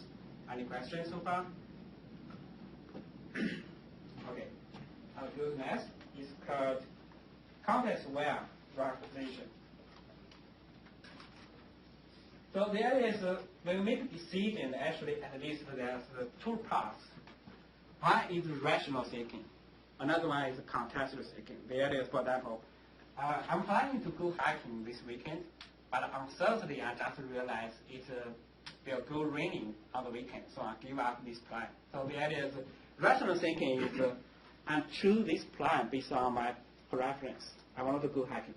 But the contextual situation is that it will go rain. It's not appropriate to go hiking, so I give up this decision. So context is very important in our daily life. For example, this user may feel very confused. I mean, personally, he may like some kind of music, but when he's in different kind of emotion states, with different companions, in different kind of kitchens, he's feel very difficult to choose different kind of music to play. So it's also happening to the other kind of area. For example, if I want to recommend some travel destination for you, the recommendation will be very different if you are going to travel in the winter than in the summer, right? And if you are going to watch a movie, the choice may be very different. If you are going to watch with your kids, rather than you are going to watch with your girlfriend or boyfriend, right? And also for the restaurant, I mean, if I'm going to for a quick lunch, maybe I just go to fast food restaurants. But if I'm going to have a formal dinner with a business partner, I will choose a very formal restaurant. So the idea is, in different situations, we make different decisions. But in the traditional recommender system, we only consider user and items. We ignore the context information. So in this research, we are going to additionally consider context. But what is context? So that's the old and formal definition is that context is any information that can be used to characterize the situation or the entity. But this definition is two ways. We still don't know what are the context information, right? So I define context as the information or the variables that may be changed when same activity is performed again and again. For example, every time when I want to watch a movie, so time, location, companion could be different. Every time I want to listen to the music, my emotions, time, location may be different. But instead, I mean, my age, my gender, I mean, they may be changed, but, for example, my age changes every year, but it's a relatively long period, so I don't consider them as context. So when an activity is repeated for several times, what variables may be changed for every time? Those variables, we consider them as context. So in the traditional recommender system, our data only consider user, item, and rating field in the matrix, right? But in the context-aware recommender system, we additionally have context information. For example, the data looks like this. So in the traditional recommender system, we only have user, item, ratings. But in the context-aware recommender system, we additionally have the other kind of information: time, location, companion. That is, user give a 3-star rating on this item when it is weekend at home with kids to watch this movie or some kind of things. Assuming we have such kind of information, so how to learn the user practices in different contexts to make predictions? For example, I want to know how user like this movie at a weekend, at a cinema with his kids, right? So that's the task in the context-aware recommendation systems. So how to deal with the algorithms? So typically there are 3 ways. The first one is called context pre-filtering. The idea is we want to filter the data first, and then we apply any traditional model. How to do that? It's very simple. The idea is, for example, here I want to predict user one rating in weekend cinema case, right? So I look at all the other histories, whether there's some kind of profiles match this context. For example, weekend we have cinema, but this is partner. So we didn't find any match, but yeah, because this example is limited, right? So we are able to find that. So the idea is we don't use all the profiles, but we only use the rating profiles match this context situation to make predictions. Post-filtering is first we apply the recognition models on the 2-dimensional data, user, item. After that, we try to use context as a filters to change our recognitions. And the third one is called context modeling. The idea is when we create models, context is already involved in the system.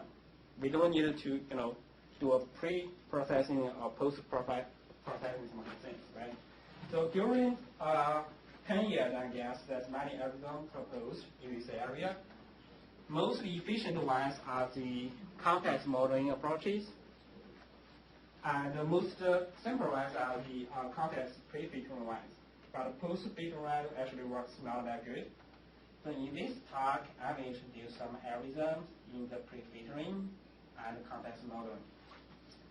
I will show you why it is called pre-filtering. Okay, so that's the list of the pre-filtering algorithms proposed in different years. But the most efficient one is called item splitting. I'm going to introduce this algorithm to you, how it works. So the idea is here we have a movie called Lego Park, right? So you may imagine you may have different kind of user experience if you are going to watch this movie in different contexts. For now here, you are going to watch this movie with your family at a cinema, And here, you are going to watch this movie with family at home. And here, you are going to watch this movie with a partner at a swimming pool. So definitely, those kind of the contrasts may give you fantastic user experience than the other one. I mean, you may like this movie. Always, if you rate this movie, you may give this movie a very high star rating, right? But if you consider user experience, so definitely this way may be fancy, right? So the idea of the item splitting is that the nature of the item from the user's point of view may change in different context situations. And then this movie can be considered as different kind of movie. That's for example here, right? So assume that we have different kind of user rating on the same movie, Life of Pi, in different kind of location. Swimming pools, home, we may also use cinema, some kind of things, right? So if we look at the rating, if we find that user all rate this movie with high rating at a swimming pool, but the user give low rating in the other locations, home. So we can find this significant difference, right? If there's significant difference here, we are able to split the same movie to two ones. For example, the first one is movie being seen at a pool, and the other one is movie being seen at home. So I have to say that they are the same movie. We didn't create new movies, but when the movie is watched at a swimming pool, we consider it's a new movie, M11. If this movie is watched at home, we consider it's another new movie, M12. But in fact, they are the same movie, right? So that's totally idea of item splitting, how it works. Once we are able to identify such kind of the significant difference, we are able to split the same movie. Originally they are M1, the same ID, right? And then we split them to M11 and M12, right? Look at this. We have a context location here. And in the new data matrix, we only have user item rating, right? In this case, we can apply any algorithms in the traditional recommendation system to this new matrix. We don't need to create new context-aware recommendation algorithms and things. After this transformation, we can use any algorithm, for example, matrix evaluation or some kind of thing, right?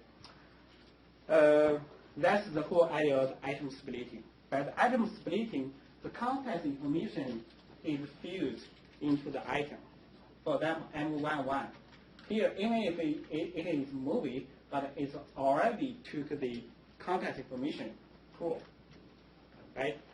So that's the whole idea of the considering. But there's one question. I mean, how to split that, right? So for example, here we have three locations: pool, home, and cinema. So which context is used to split this item? So we choose pool and non-pool. If we choose pool, non-pool, the areas for the pool ones, we got a new item ID. For the non-pool ones, including home and cinema, we got another new user ID. But typically, we can use the other way. For example, we can split the items by home and non-home.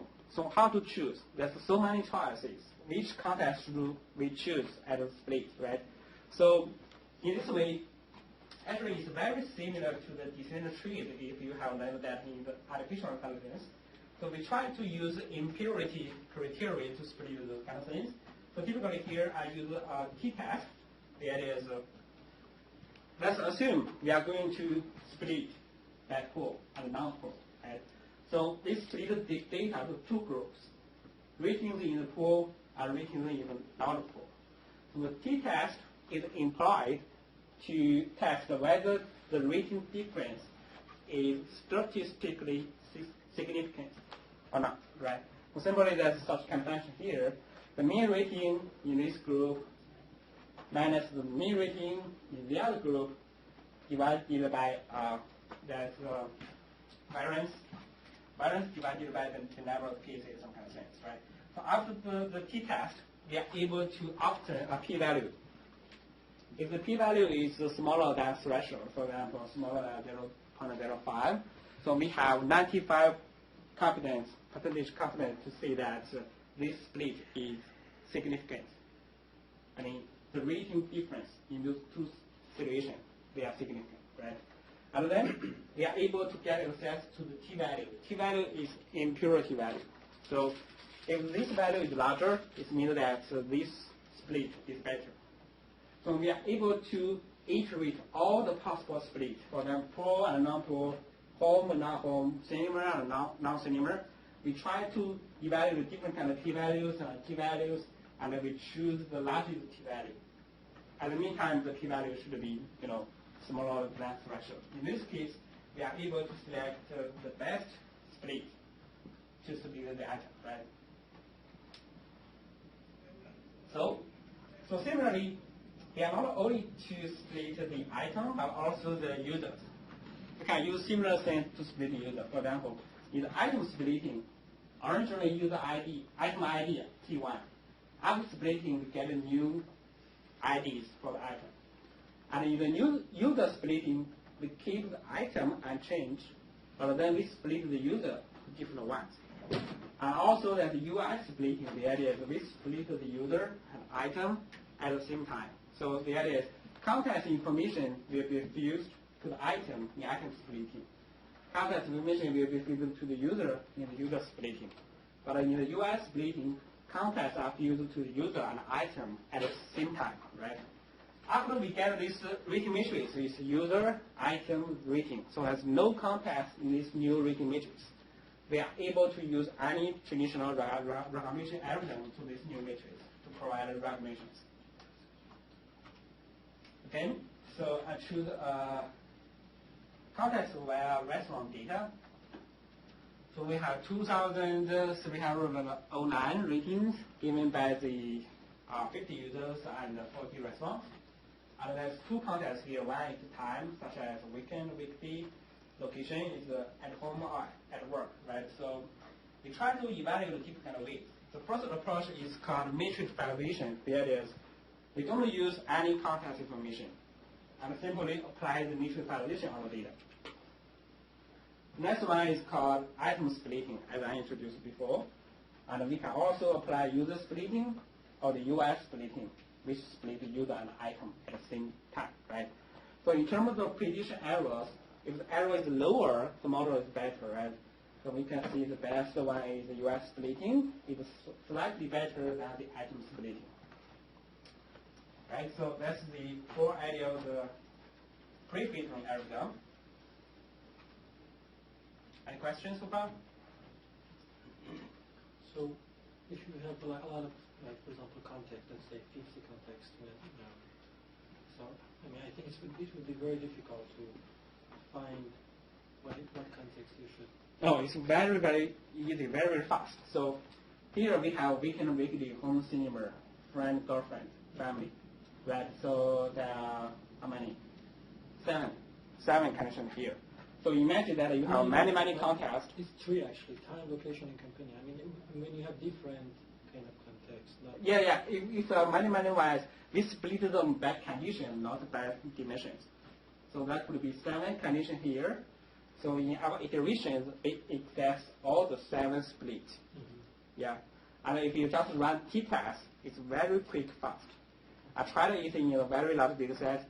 The splitting process will just take seconds. It's very, very fast.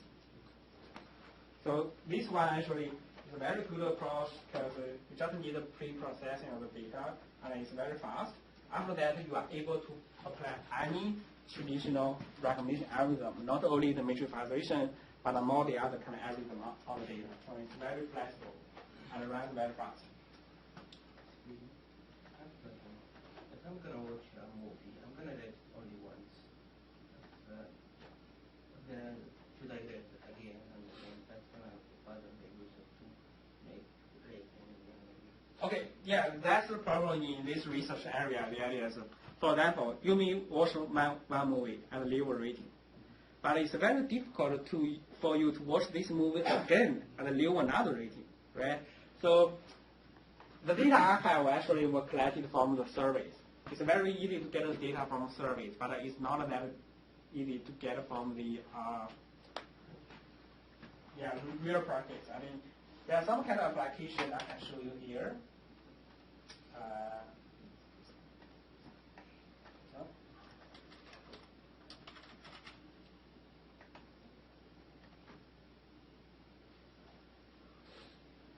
So there's Google Music.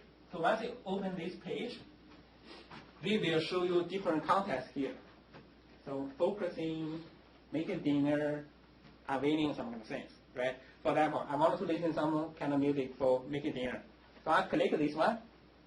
I choose this one, contest, making dinner. And then it provides a list of the, we call it playlist, right? As I click playlist, there's different kind of sub-playlists. I can listen to some kind of music, in this case. Annoying. So in this case, once you choose this context and you listen to some kind of music, we capture your user behaviors, right? And tomorrow, you may choose this category again, and then we capture your listening history for the other kind of music, right? So in this case, we are able to capture the data in here. We are able to create, user may listen to the same music with different content information. I mean, in the movies, it may be very difficult to get the data, but in music, it's very easy, right?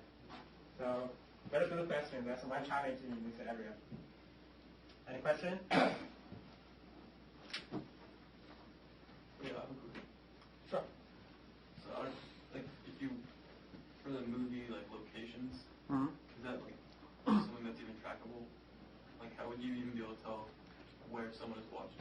Like, is that a probable, like, data collection? Well, if you're watching it on a device, you could use location data. Yeah, you're right. But how do you tell if you're That's why in a pool watching it? Or, like, how do you tell? Okay, so for the swimming pool, it could be a special cinema with just such kind of setting. I mean, for example, you may choose different cinemas, but some cinema they are for the normal movie plays, but some may have a 3D, but some have swimming pools, right? So this is attributes by the cinema.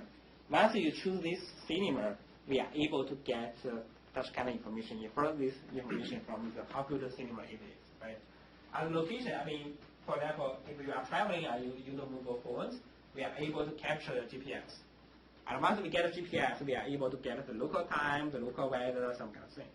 Even, the Google search actually use some kind of the context awareness. I mean, right now you are in Chicago. If you just input the time as a query in the Google search, it will show Chicago time to you. But if you travel to New York and input the same query time, it will show the New York time to you, right? So it captures your locations and try to predict the context aware search results, some kind of things. So it's very similar to that. So yeah, in other words, in this area, it's very difficult to get the context information. The best way is to capture your implicit user behavior on the web. For example, if you have mobile phones, we are able to capture your location. And also, as the Google Music shows, once you click one category, we are able to capture your behaviors and record your listening history for each context. So one difficulty is that originally we can ask your question. For example, do you want to see the movie at a weekend or weekday? Or do you want to see the movie with a girlfriend or family? But those kind of questions may make the user feel nervous. They may have a question, why you ask me this question? It's a user privacy problem, right? So it's very difficult to get them explicitly, but we are able to capture them from implicit feedbacks. So the next category is called context modeling. So again, there's many algorithms proposed. And here I'm going to introduce one algorithm based on matrix evaluation. It's called division-based context-aware matrix evaluation. Because previously we already introduced what is matrix evaluation. And here it's very easy. So you just further understand what is context-aware matrix evaluation, right? So the first I want to introduce a notion. It's called contextual rating deviation. That is how user rating is deviated in one context. For example, we have such kind of the matrix. So this is C1, weekend, home. This is C2, weekday, and cinema, right? And this is called context weekend deviation value for each dimension. For the time, I equals to 1, the value is 0.5. For location, I equals to 2, the value is minus 0.1, right? So what does that mean? 0.5 means that user rating in weekend is generally higher than user rating. In weekday is generally higher than user rating in the weekend by 0.5, right? So we call that the notion is rating deviation in one context from another one, right? So in other words, from the rating data, we may see that user average rating on weekend is generally higher than user average rating on weekday, generally higher than user average rating in weekend by 0.5. So similarly, if this is minus 0.1, it means that user rating in cinema is generally smaller than user rating at home by 0.1, right?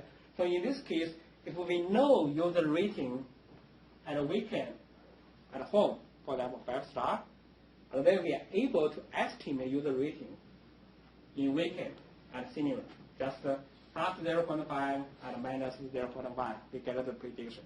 So this is a very simple and high-level assumptions. The idea is how to try to use this assumption in the matrix bias correlation. Any question in this piece? Okay. What? Calculate between two users or between the time and location? Okay. Good question. So in this case, we don't consider user. So it means that from all the users, based on all the users' rating behaviors, we get such kind of the notion. Yeah. On the next, I will introduce the user personalized rating deviation. So previously, I introduced matrix elevation. The prediction function is here. It's dot product by the two vectors, right? And they improve this prediction by adding different kind of rating bias. We call it bias matrix elevation. So this one is the global average rating. The idea is how user rate these movies, global average rating. And this is the user bias. The idea is, for example, I'm a very good person. So generally, I give all high rating to the movie, right? So compared with the average, for example, average rating may be 3. Usually I give ratings, even if I don't like this movie, I give a rating 4 stars, some kind of things.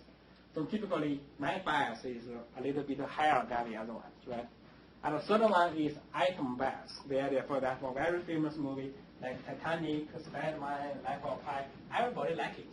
Everybody like it. So the item bias, I mean, the rating on this movie is generally higher than the other movie. So there's item bias here. So finally, the rating prediction turns out to be global average rating plus user bias plus item bias and plus this prediction. Right? This is the matrix validation approach in the traditional recommender system. And then we are able to incorporate the context rating deviation to this fraction.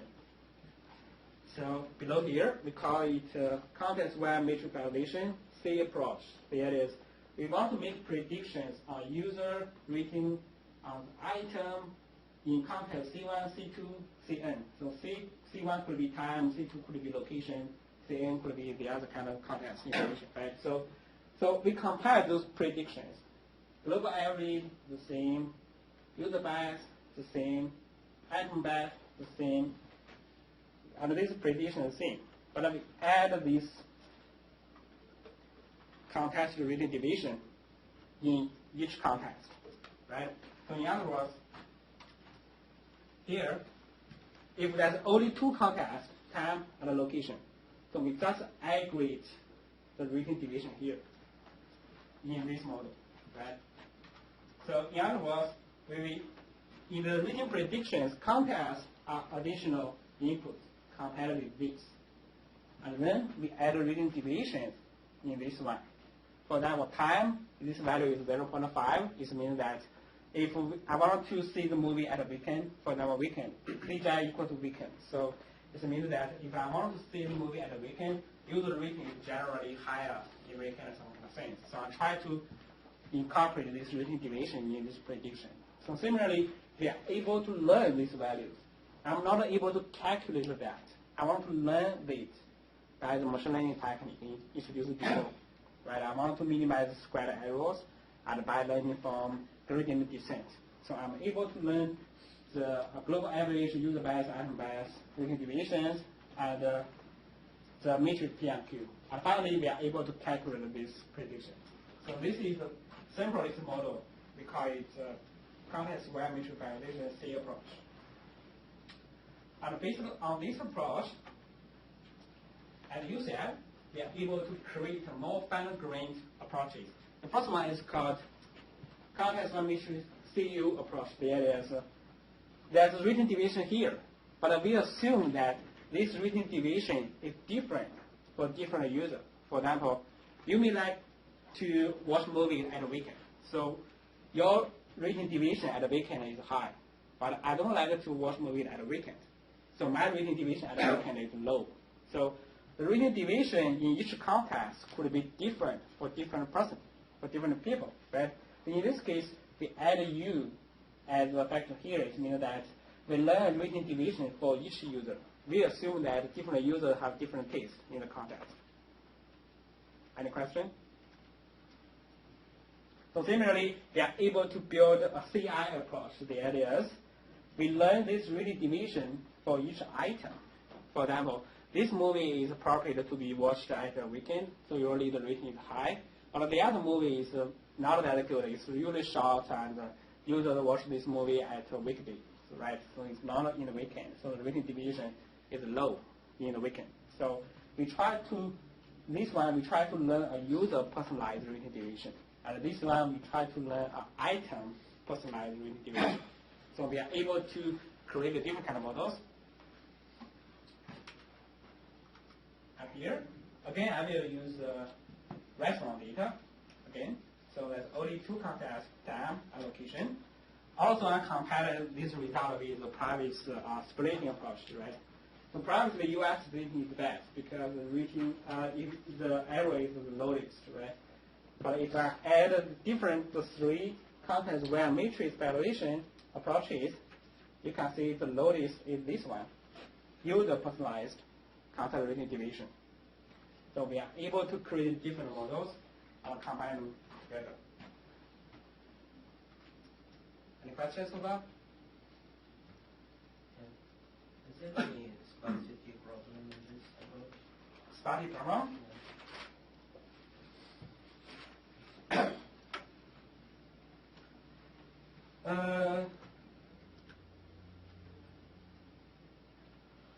There's no sparsity problem, but there's cold start problem. There is, for example, no user rate movies at a weekend. So we don't have such kind of history in the training data set. So how to make prediction how user like a movie at a weekend, right? So this is called cold start problem. We don't have such kind of knowledge about user taste in the weekend, right? So there are several ways to address this problem. For example, you can get the average rating deviation by the other context. For example, you know the weekday, you know morning, evening. You just get the average for that.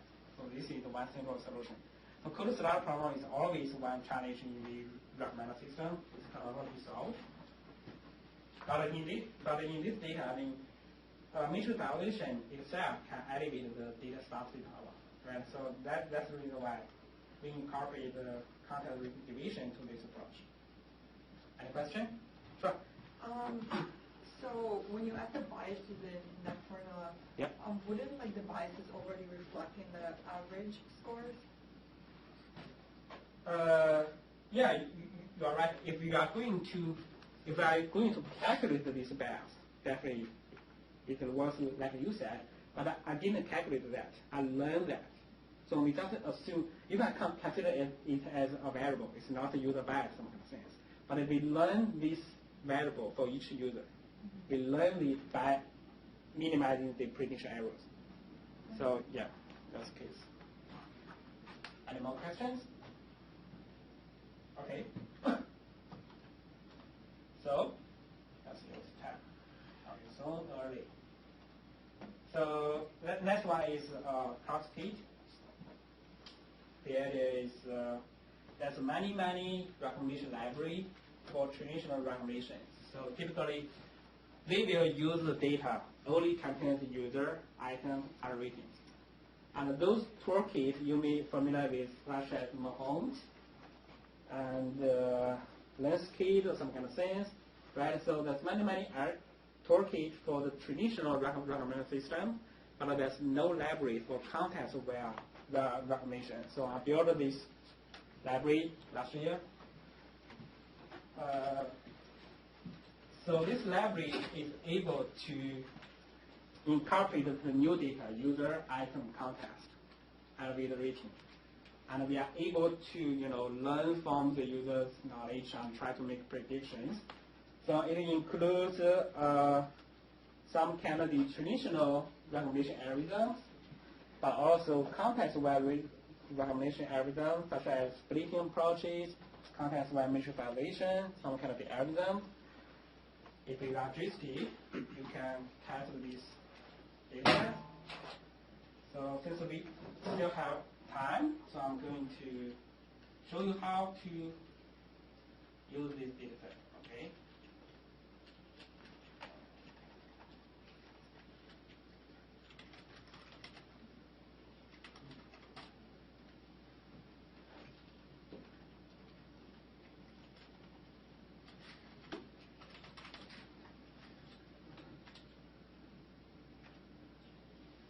Okay, this is GitHub. If you want to see the source code, you are able to download the source code into your compiler or something like this.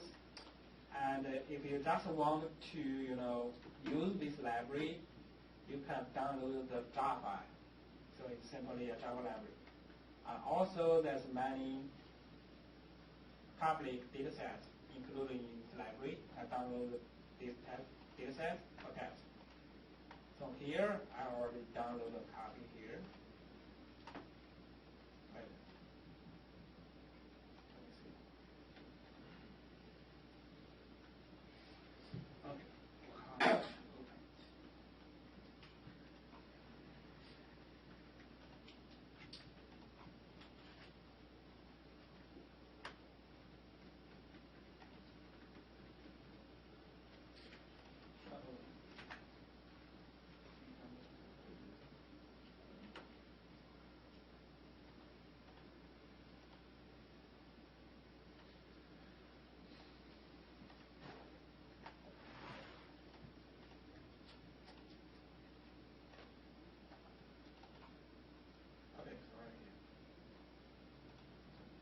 How to write is very easy.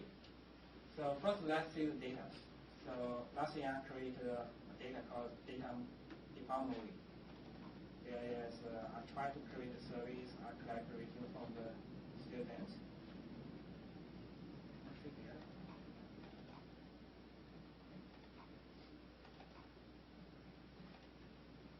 Let's see the rating. Okay, those are the ratings. So first column we have user ID. The second we have item ID. Then the rating for them was 4, 3, 4. They are ratings. And then we have the time. If it's NA, it means not available. We don't know the time, but also we know the other time. Weekend, weekday, something sense. Also we have the other dimensions: location, companion, all the other ones. Okay. So how do you do it?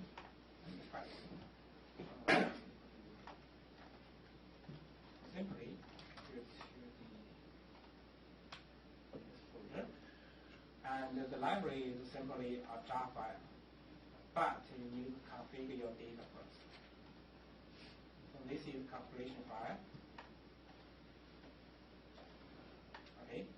So first, it asks you to debug where your data is.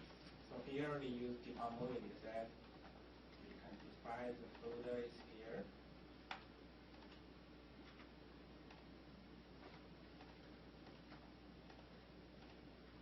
Okay. The file as rating text, right? Save it. And then there's a different kind of the algorithms here. You can set an algorithm here. I set an algorithm is context one matrix calculation state. And also you are able to define what task it is. So it's called item ranking. If it's off, it's a rating prediction task. If it's set it on, it is top A recognition, right? First we test rating prediction task. So anyway, there's many parameters. I'm not going to set that. I'll show you how to run it. Simply it's Java.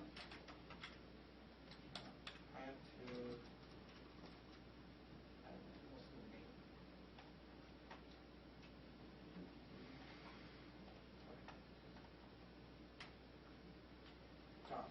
and simply you just tell where is your configuration file.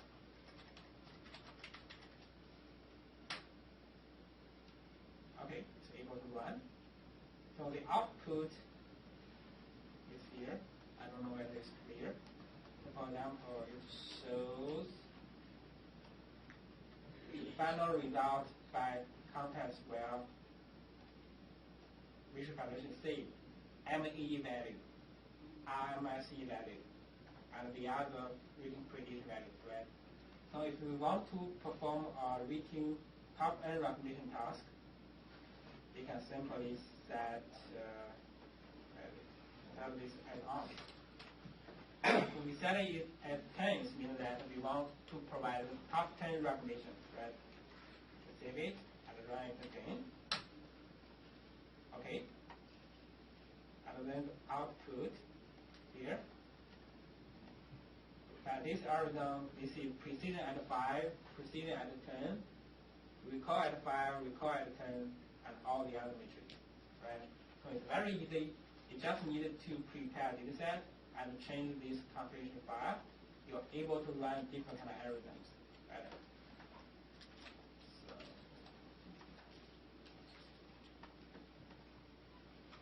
that's all my talk. Do you have any questions?